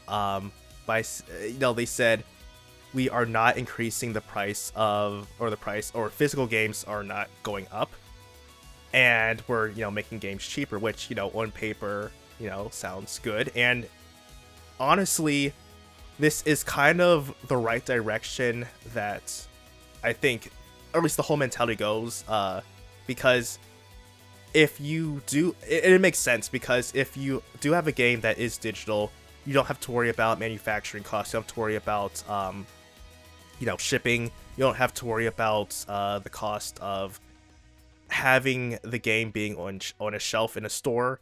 You don't have to worry about any of that. You don't have to worry about warehouse stuff. So it makes sense. And it's something that quite a few people have said, why are digital games the same price as physical games when you don't have those expenses going to there? So the fact that they're deciding to make digital games cheaper than physical games, I can applaud the idea there. I think that's great. If you are buying a digital game, frankly, it should be cheaper. You're not having to worry about, all those other costs. So it makes sense. So I like this idea. However, while they say they're not making the games more expensive, the prices aren't going up. The prices are still more than they should be. Like $70 games, like the digital price of the games are what they should have been in the first place, frankly speaking. $60 for a game, yes, fine. That's the same price that the physical version should have been. Nintendo makes it sound like they're doing us a favor, and it's really not. Like, if it were $60 physical, $50 digital, sure, I would say cool. You've got no complaints from me. But the fact that it's really more so just, yeah, we've got $70 games here. What of it? Shut up and buy our games. That's the problem I have, and considering the fact that, even though technically, like I said, you're going to be getting the worst of both worlds, that would mean if you're getting a Switch key card, you have all the drawbacks of digital, and you're paying the physical price for it. So which is, I'm like, okay, that's insane. And sure, Nintendo also said that retailers can set their own price for physical, and also digital games as well, and the pricing can vary. And I think we have seen that happen where certain games were being so cheaper than Nintendo had listed them. I think it was like roughly around near the end of last year. Like there were certain games that were just like much cheaper, like probably $50 when Nintendo was, had the MSRP at a higher price point. So yeah, so we definitely could see something like that, but still, just in general, I don't. It doesn't really change much of anything at all. And sure, you might say, well, it's just cheaper to get digital, but that's just going to, I think, push digital in consoles, and we will, as a result, there will be more digital sales, and then there'll, Nintendo and other publishers will say, well, you see, we've got more digital sales than physical, so that means more people went digital, so let's go ahead and slowly kill off physical media for our consoles and stuff. And so then eventually what will end up happening is you just have digital, all digital or near all digital, and then Nintendo will just say, hey, since we're pretty much digital now, no points in doing these, discounts or have these different prices. Let's just go ahead and have a set single price now, and we're back up to 70, baby. And then it's like, oh, well, now there's no cheaper option. So that is the future outcome that I can see happening in all of this. But in the near term, I at least like the fact that digital is cheaper. I think that makes the most sense, like I said, just because you don't have all of those costs that you would have with physical manufacturing and shipping and stuff. I'm granted, would I buy digital games on a console? No. I think that I would much rather have the physical version. Of course, assuming that it's all in cart and not like a key card or something like that. But I would still prefer physical just because I would have that copy. It's mine. I don't have to worry about Nintendo servers or, anything like that. I would much rather have the physical version instead. But it at least makes the digital version more appealing. Not that I'm encouraging that. And it at least makes it make more sense, pricing wise. So yeah, those are really my thoughts on the matter. Yeah, I really look at it as it could be. I mean, there are pluses and minuses to it. I definitely think it's good that they are reducing the price of digital games. But I also see the problem with this is mostly that it's essentially trying to move people more and more to the digital sides than physical. They can just kill it off. Because I think that in times, Nintendo's going to stop doing their games, their physical games, as full physical with all the game on the cartridge. I think that they're going to end up switching it over to where they're doing everything on game key cards. And then it's going to drive people even more to just bind their games digitally because they're cheaper and all of that. But then you end up having the issue, like you said, where they basically they lock in the prices for digital. They stop producing physical completely. And then, even then, not only could they lock in the prices, but they can increase the prices. And I mean, at least their keys are actually sold elsewhere currently, but if they stop selling their keys outside of their eShop, then that would mean that they could just increase the price as much as they want, and they can charge whatever they want for everybody who are forced to do digital only. Now, is that necessarily going to happen? We'll have to wait and see. Hopefully Nintendo will just keep allowing other vendors to sell the keys elsewhere so that even when they get to the point of being digital only, people will still have options of where they can purchase those keys. But I don't know. I have such mixed feelings about digital, because obviously PC is pretty much all digital. But PC, you also have a lot more freedom, and those games, really, they last a lot longer because of the fact that you can play games that you bought 20 years ago still today on PC. And that's something you just can't do on consoles. At least not with most of the stuff that you would buy on PlayStation or Nintendo. Xbox to some degree, some things with PlayStation, but not all of them. And even the ones on PlayStation, technically, most of the stuff that you bought 20 years ago, you can only play on the PS3 or the PSP. If it's PS1 digital games, then you can play those on Vita as well, but you can't do it beyond that. And it's possible actually that maybe PS1 titles that you bought previously, you can actually play on PS5. I'm not positive on that. I feel like they do that, but I think that's the only set. Maybe some PS2 games as well, because I know you can get some PS2 games on PS3 digitally, because I bought, I think, a couple that way. But yeah, I have no idea from that standpoint whether you can play any of those games. But regardless of whether you can on those platforms, the fact remains on PC that games you bought a long time ago, you can still play today, with rare exceptions. And so it's, from that standpoint, digital doesn't bother me as much, especially also because we have GOG, which means we can actually have ownership of digital copies, going to have the offline installers and all of that. But with Nintendo and these other platforms, I don't like it as much, mostly just because of the fact that there's no guarantee it's going to work on the next generation. And so I know that a lot of the reason why they're doing this is, of course, that they want to move people more in the direction of digital.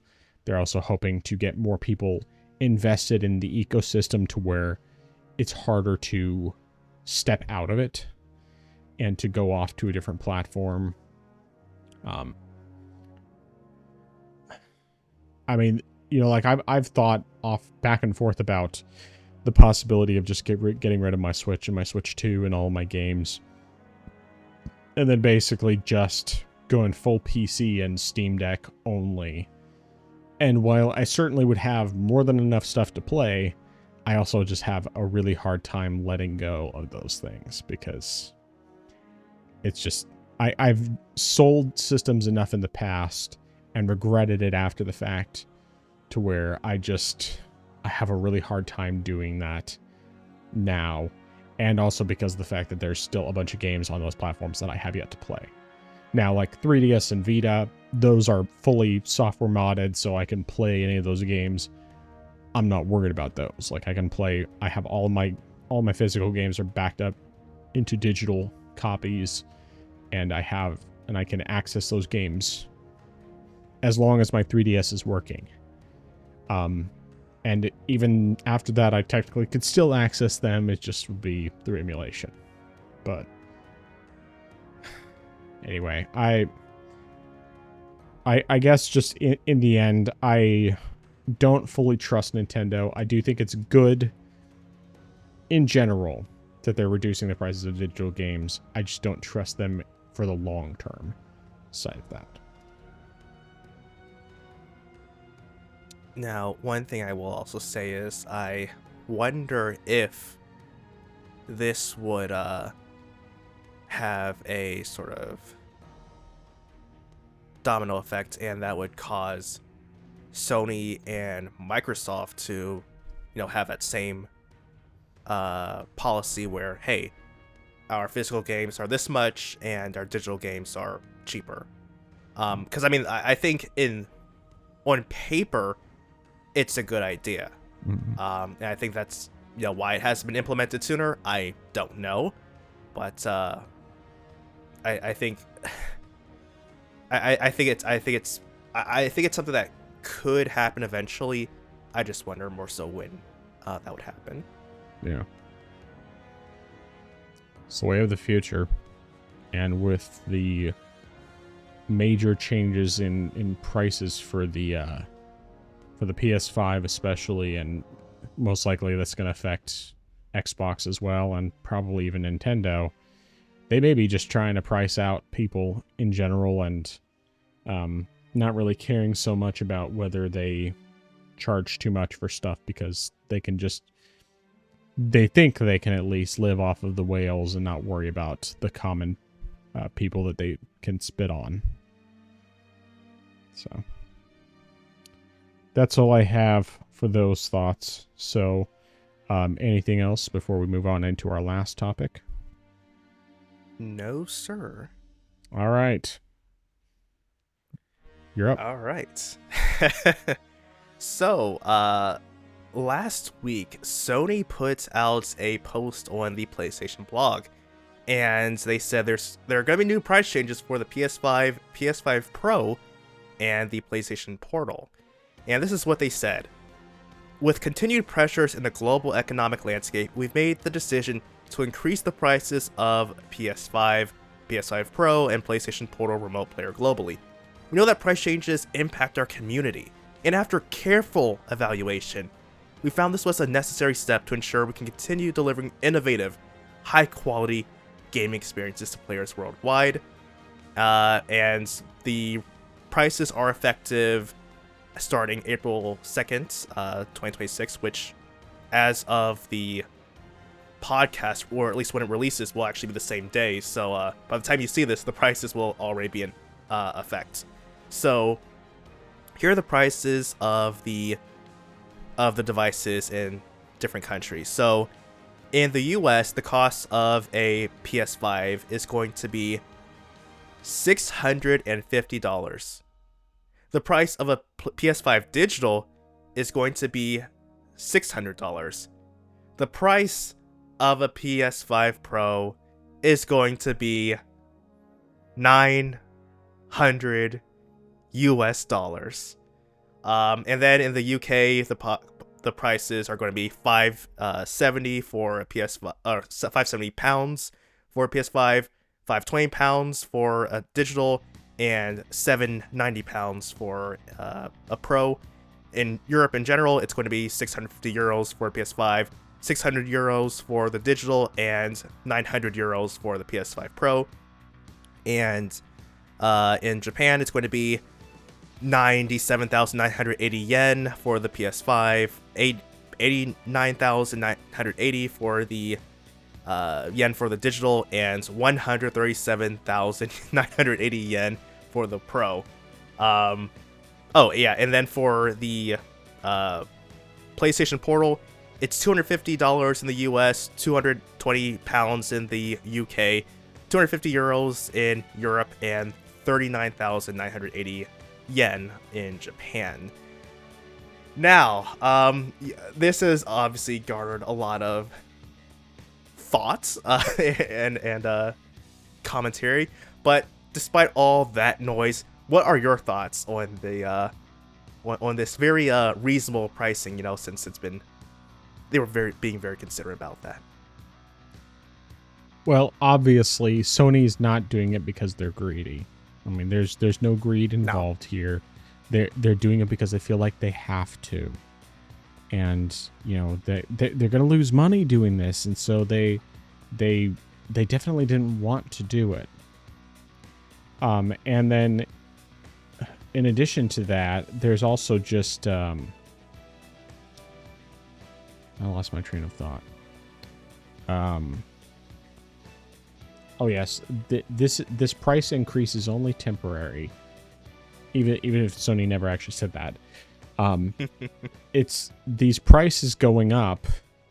They are going to go down whenever the RAM prices go down. You know, when the AI bubble bursts, all these prices are going to go back down for sure. And the PS6 is going to be $700, not $900 or $1,000 or $1,200 or what have you. But in all seriousness, we were saying this was going to happen. Lots of people were saying these RAM prices are going to affect everyone. And I know that PlayStation fanboys in particular, and once again, I'm not talking about every single PlayStation fan, I'm talking about the fanboys, were saying, oh, we're safe. PlayStation has gobs and gobs of RAM, and they're completely secure through 2026. And sure enough, big surprise, they were not. Not even close. In fact, people were saying this like beginning of February. Oh yeah, we're secure through it's not going to happen anytime soon. And then you get to not even the end of March, and PlayStation makes this announcement. And not only is it a price increase, but it's a dramatic price increase. The fact that the digital PS5 is going to be $600 on its own. That's already crazy. And that's the cheapest option of the consoles. $650 for the regular disc version of the PS5. I mean, yes, it is the Slim. They're both the Slims. I'm pretty sure they stopped doing the original versions of both. So the Slim versions, which were already more expensive than the originals, are going up even more in price. But $900, $150 price increase for the Pro. And that's before the disc drive or the stand. If you add the disc drive and the stand, before tax, you already have over $1,000. And that's before tax. Once you add tax, you're probably having around $1,200 if you buy all those together. Now, I know that at least part of this is going... I mean, Sony is probably hoping, and they're rubbing their hands together, that that this increase, giving people a week heads up, will convince people with FOMO to go out and buy a PS5 or a PS5 Pro while they still can get it for the cheap price. I know it's probably going to work for some people. But at the same time, I don't think it's going to work nearly as well as they might hope it will, just because it is a lot more expensive. Now, the FOMO, it can be totally a real thing. Like, I very heavily gave into FOMO when it came to them shutting down the PS3 and Vita stores. I bought a bunch of Vita games. I don't think I bought much on PS3. In fact, I don't know if I bought anything on PS3 during that, other than like some of the PS1 games that were only available through the PS3 store. But I gave into FOMO and I ended up buying a bunch of games. Have I played all those? No. I played some of them though. And ultimately I don't regret it, especially because of the fact that my Vita's modded, so I can maintain those digital copies forever and Sony can't take them away from me. But this is a whole different story. This cost increase is insane. And as bad as it was when Xbox did it, this is even worse because it's significantly more. Now, yes, the PS5 Pro is more powerful than the Series X. Obviously. But it's not worth $900, let alone $1,000 if you want to buy the disc drive and the stand. The biggest thing about all of this, though, is that I do not believe for a second that they are going to decrease the prices when the RAM crash happens. Or, when the AI crash happens. When that bubble bursts, which it seems like it's actually might be happening really soon with all the stuff that's come out about OpenAI basically not actually having bought the RAM, but just basically given little love notes to the companies and saying, oh, we're going to buy these. And they're losing a bunch of money. They just shut down Sora and all this other stuff, which, we'll talk more about that as things develop. But if that crash happens as soon as it seems like it might happen, the fact that Sony did this price increase right before that, to me, that says a lot. Because I'm sure Sony's been paying attention. I'm sure that they've seen that some of this stuff is going on, and they strategically chose to do it before the crash happens. Now, I think that one of two things is going to happen. Either A, they're just not going to decrease the price. They're doing this price increase. It's a permanent price increase. They just use this as an excuse along with the other factors. They didn't specifically say it was the RAM crisis, but they said it's, a variety of factors. So they're going to increase that price. They're going to keep the price at the same, or they're going to, if this crash does happen, if this bubble bursts, they're going to drop the price back down to where it was before they increased it, so that they can look like the good guys and get more sales. So I think it's going to be one of those two things. My gut is telling me it's going to be the former, though. That they're just not going to decrease the price at all. They want to get people used to the idea of spending this much on a console, so that when they do the PS6, that increase is not so jarring. It'll just be like, it'll be an even $1,000 before the disc drive in the stand. And so then, you'll have the fanboys especially defending this and being like, oh, that's a steal. It's so much more powerful than the PS5 Pro, and it's only $100 more. I know that's going to happen. Now, I also know that there are plenty of PlayStation fans, people who prefer consoles, who are just going to be priced out. They're going to say, I can't do this. This is just too much. I've talked to a bunch of people who are PlayStation, like hardcore PlayStation players. They love the PlayStation. They love consoles. But $1,000 is too much for them to be willing to spend. One of the guys I talked to had said that he's glad he bought the PS5 Pro when he did, because for one, because of obviously the price increase, because he's very sensitive to frame rate. One of the few console people I know who's genuinely sensitive and is like, I want 60 FPS at least. But he basically has indicated that if the PS6 is as expensive or more expensive than the PS5 Pro is going up to, before this podcast is released on the 2nd, then it sounds like he's just sticking with the PS5 Pro for a while, and I don't blame him for that. Like, I can't blame anyone for that. I wish more people would take this opportunity, especially assuming the bubble bursts in the not too distant future, PC prices go back down to normal and things get cheaper. Take the opportunity to make that change.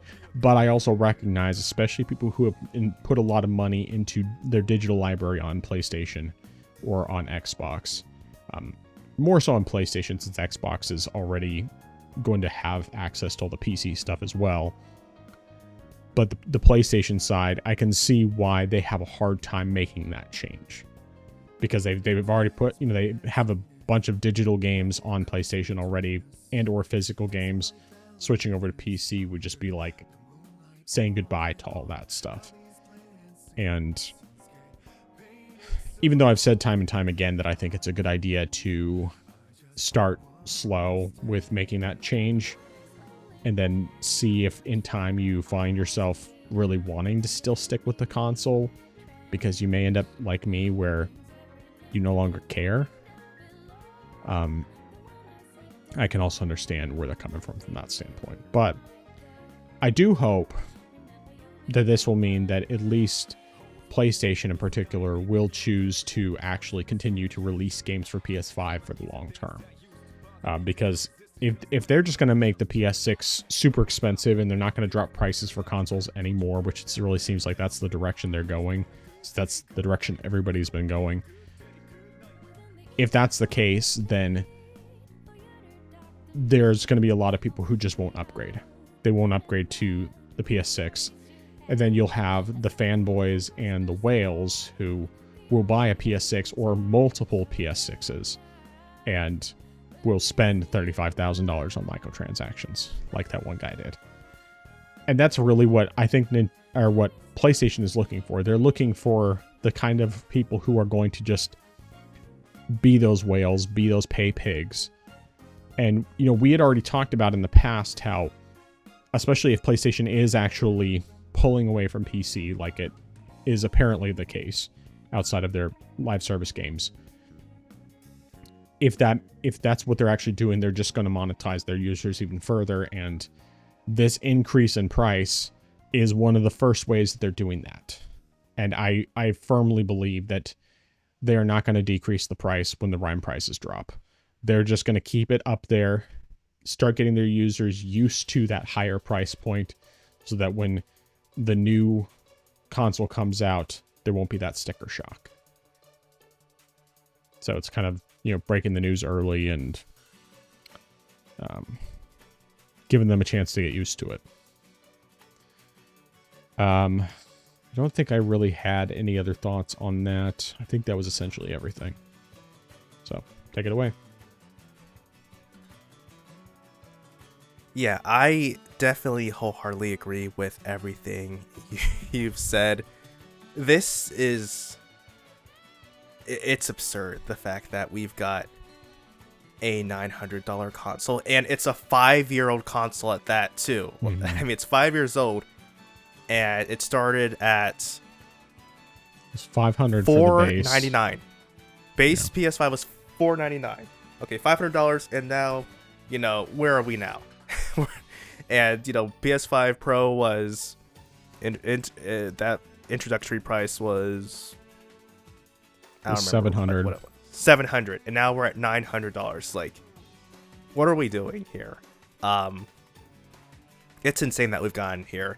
And like I agree with you. I think that this is just Sony trying to prepare its user base for the price of the PS6.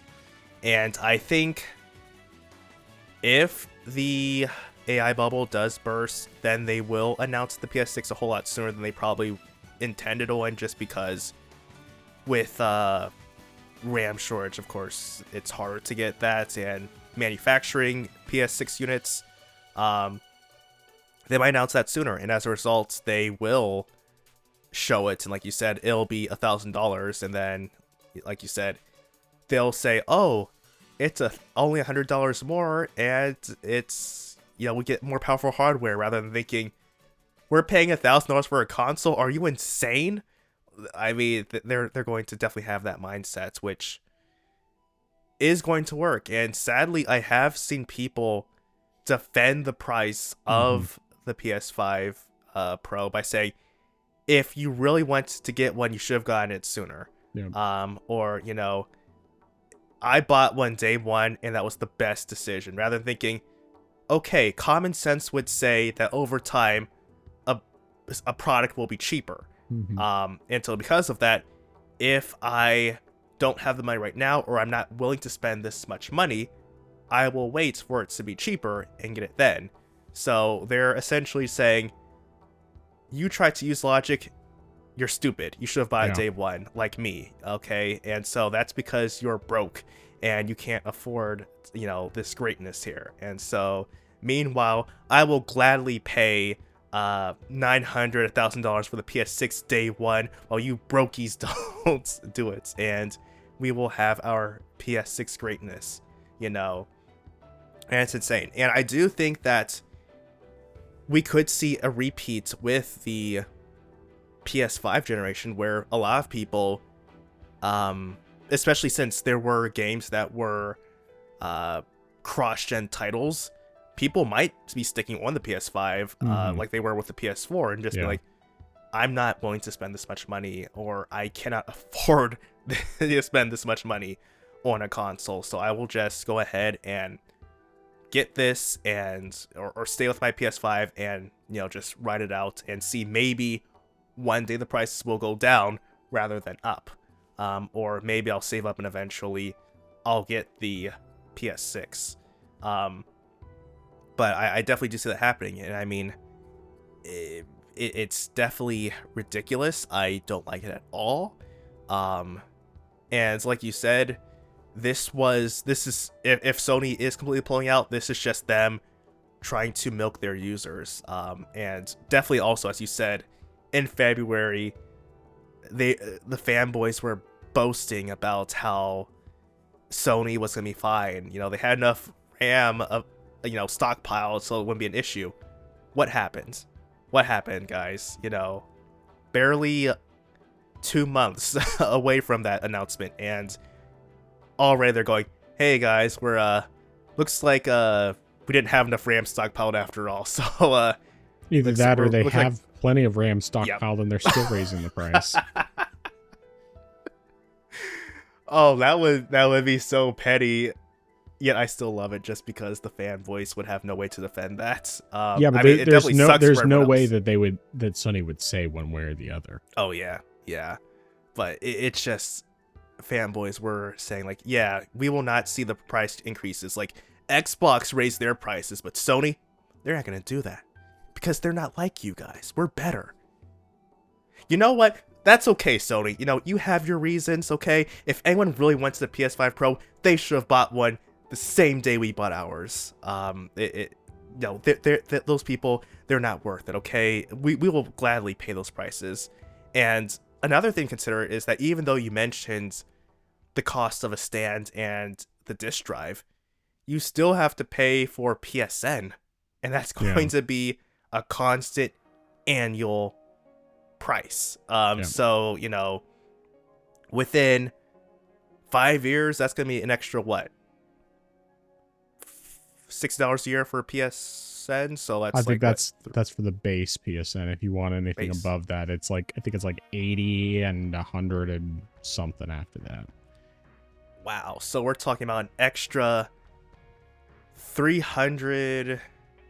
We'll just say 60 a piece because the average person probably just has the base version. So you know, $1,000 plus $300 over the course of 5 years. Yeah. For something that should be much cheaper. I mean, this is the thing about consoles. They're supposed to be affordable. Mm-hmm. You know, people, especially the PS fanboys, were talking about how expensive PC gaming is, how you have to spend, you know, lots of money on a PC. And meanwhile, when you're actually getting those sort of pre-built price tags, then all of a sudden, why, this is quite affordable. You know, I've got the money for this. You know, whatever happened? What happened, guys? What made you change your tune? And sure, don't get me wrong, with the price of RAM going up, that does make either building your own or, you know, possibly buying a pre-built more expensive than it had been before. But at the same time, if you get your parts, you know, here and there, or if you go to, like, say, a place like Micro Center where they have combos, deals, and stuff like that, you can get something that is pretty relatively reasonable. You can pay something. And I think even Newegg has different bundles where you can get like a motherboard, CPU, and RAM. And while the RAM might be, say, slightly more than you should be paying, all in all, it's not going to be like if you're buying just the RAM separately and it's like $200 more than you should be paying. So it can work for you. And even though the price of GPUs have gone up, you can still find relatively decent, if you can, you can still find decent deals where they are closer to the MSRP. So it's definitely doable.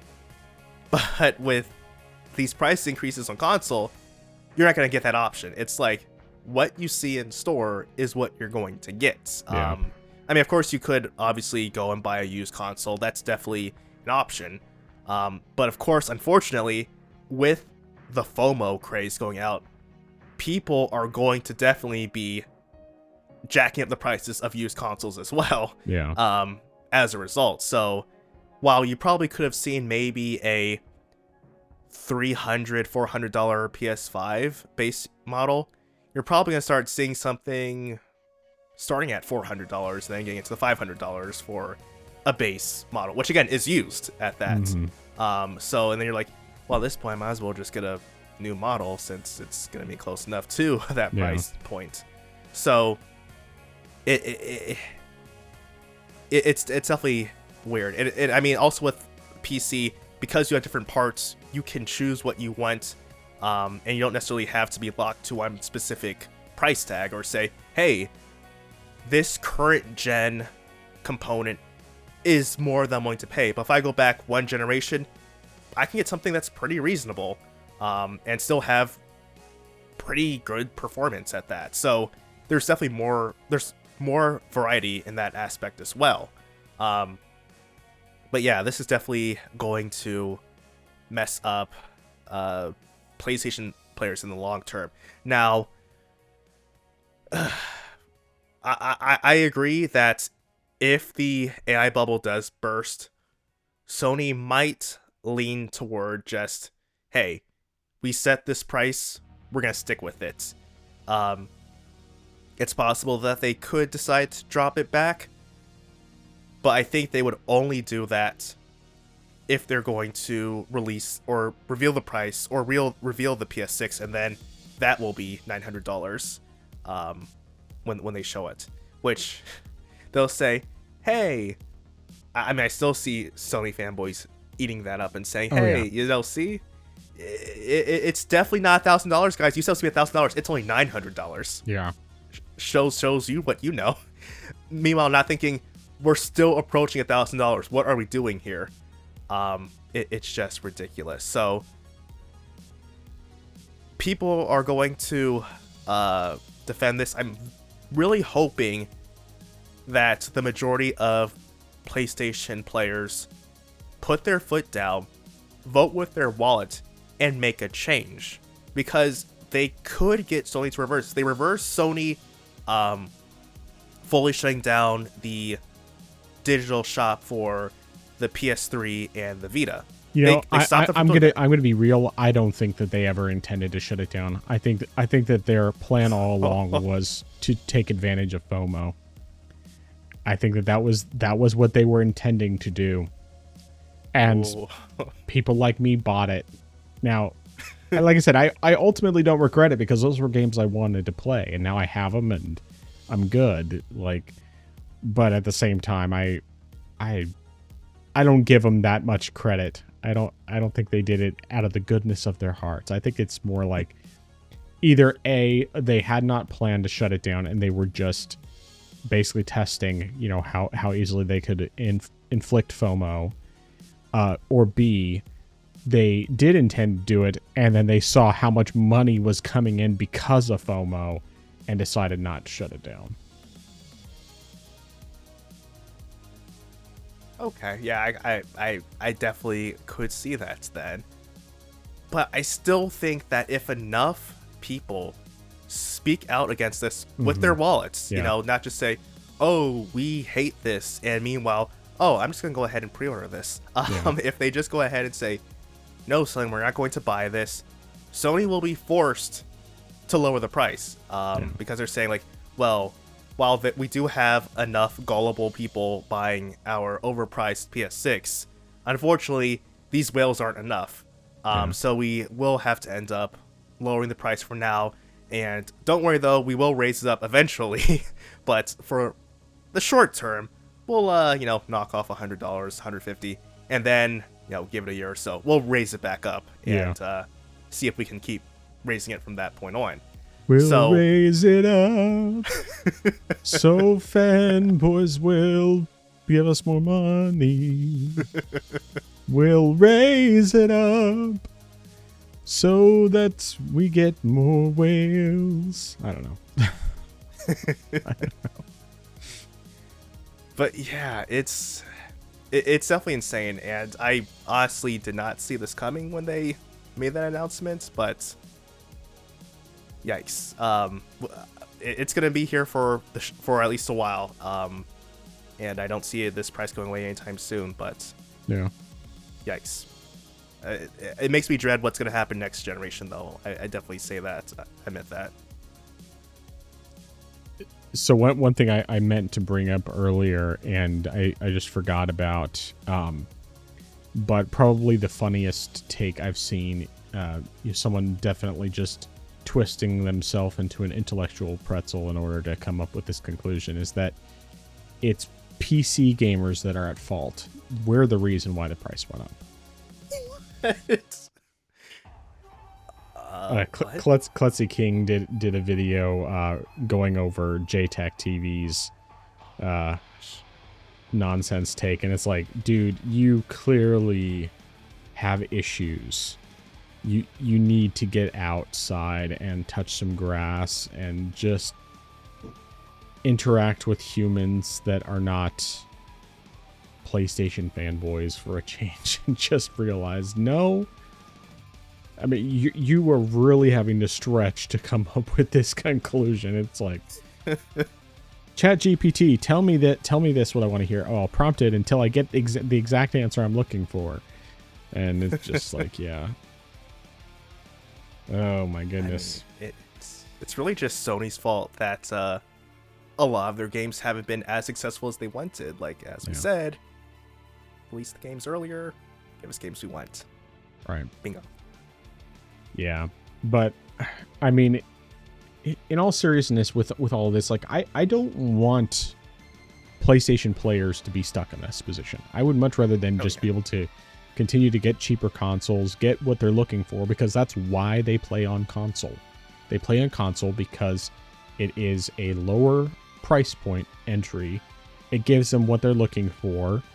I would argue, of course, that it gives them ultimately a worse experience and that they're ultimately going to be spending more, but that aside, the reality is I still recognize why people like playing on consoles and why they choose to do that over and over. But if Sony's going to increase these prices like that, it's just going to push so many people away from being able to even upgrade to the next generation console. And that's especially disappointing when it comes to the handheld, because I know that a lot of people, especially, the adults, the dads, are very excited about having a PlayStation handheld, because, I mean, whether they've actually experienced, something like the Steam Deck or the Xbox Ally X, or even just the Switch, they like having that portability, and I totally understand that. That's one of the things that I love as well.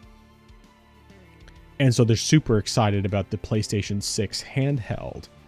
And if it wasn't for the closed ecosystem, I would be excited about that too.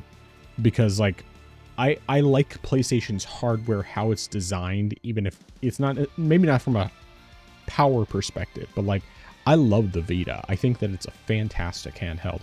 Even if the rear touchscreen was a stupid gimmick that they did. I mean, it's dumb. It is awful. It is an awful gimmick. But I like the Vita as a handheld. I like how sleek it is. I like the games on it. I like the fact that they brought a lot of PS2 games over. And there are just some really good games on that system. It's a great system. But, like, I know I'm not buying a PS6 handheld because I don't want that closed ecosystem. I don't like it. And there's not enough games to draw me over there anymore. None of the new games that they're putting out are anything I care about. Like, the only thing I could see myself even potentially wanting to buy on there would be Demon's Souls. And I don't care enough to spend that kind of money. Like, I would rather just, at that point, if it's not going to ever come over to PC, which it probably isn't at this point, I would just grab the PS3 version and play that instead. Because then it's already going to run better, and, it's arguably a better version of the game, even if it doesn't look as nice. So. But yeah. I hope Sony makes moves that are going to be more positive for the consumer, particularly for those who really want to buy the next generation PlayStation. But if they're not going to, it also wouldn't surprise me in the least. Agreed. All right. Well, that's all I have for topics, and it is, of course, getting late. So why don't we get into our recommendations and dissuasions? Start us off. All right, my recommendation is going to be for HyperDots. If you have a controller with adjustable sensitivity in the joystick, especially since there are no sensitivity settings in the game itself, I recommend using it and just turning down the sensitivity as much as you can, because that will make movements a whole lot more easier, especially with the very precise movements that you need to make in certain levels as well. So I definitely recommend that. And then, I guess just a repeat from last week, in Viewfinder, disable the audio for the game, and unless you don't mind it too much, you could also disable the subtitles and play it that way. But at least disable the audio for the game, and that we can just focus on the gameplay and not the dialogue. But yeah, that's everything I have. All right. Well, my recommendations, first of all, I'm going to recommend Death Stranding 2 on the beach, whether you play it on PS5 or on PC. It is a fantastic game, and especially if you enjoyed the first one, even if you didn't like the first one, I still think the second one's really worth playing. Yeah, you have to get used to the different mechanics if you're not used to the first one, but the quality of life improvements over the first game are just very noticeable. And as much as I love the first game, and it's easily probably within my top 20 games, maybe even my top 10, the second game is even better so far. Now, I'm still very early. When I actually finish the game, I'll be able to say definitively whether I actually consider it to be overall a game I like better, or if I like the first one better. But regardless, the game is really good. My second recommendation is related to Death Stranding 2, and that is, if you're playing on PC, check out the video on optimization from the channel Frame Leap on YouTube.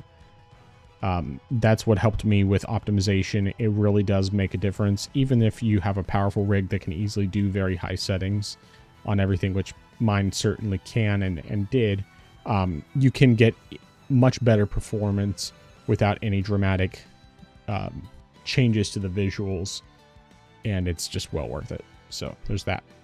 In the game viewfinder, I have 3 things to remember as you're going through.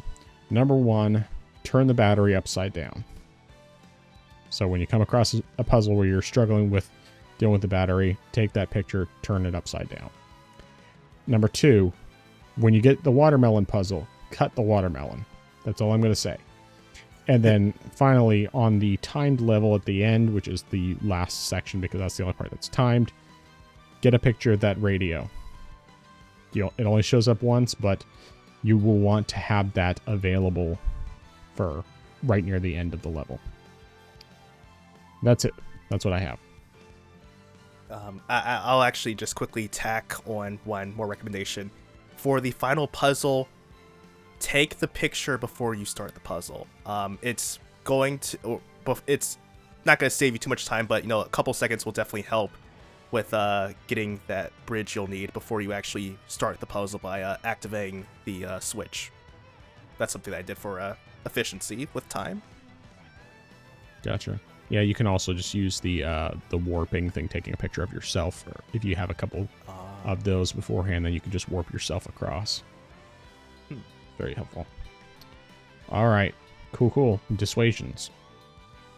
My dissuasion is going to be, if you see something that is a little too good to be true, that is if you're trying to buy something, don't buy it. Recently I've been looking for something and components, and I saw, and most of the time the ones in general cheap, but that's because they are the base models, and the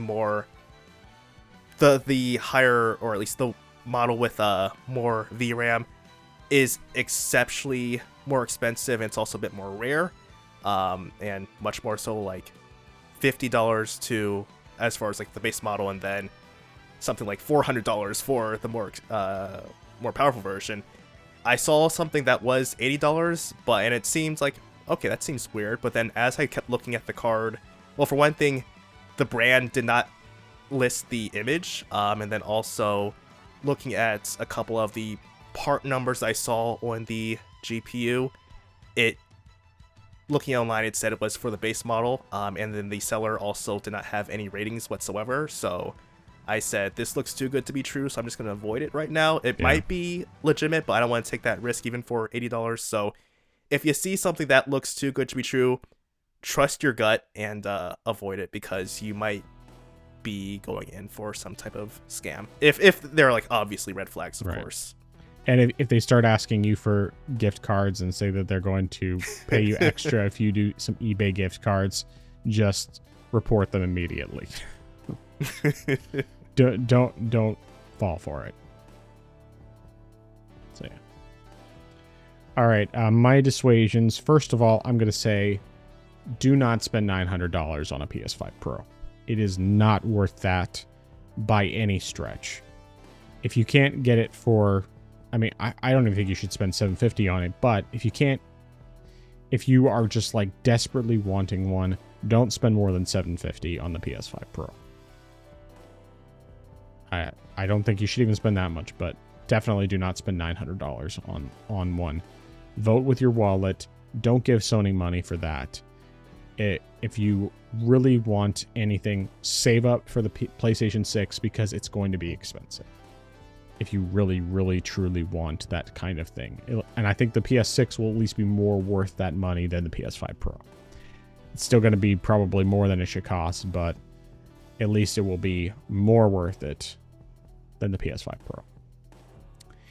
But the other dissuasion, don't use multi-frame gen, especially on Steam Deck, because it has recently become available to use on Steam Deck, and you may think that you're getting better performance, but it's fake performance. It's not actual better performance.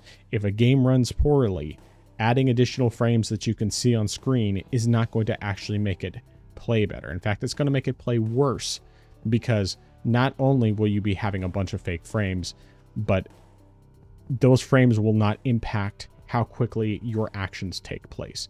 So if you're trying to play a game that's running at 20 frames per second, but it looks like it's running at 80 frames per second, guess what? It's running at 20 frames per second. And there's going to be a major input delay between when you move your character on screen to when they actually do what you have them set to do. I know when I tried to use frame gen, and this was just like single frame gen with Ghost of Tsushima on Steam Deck, that in and of itself was worse than playing without frame gen.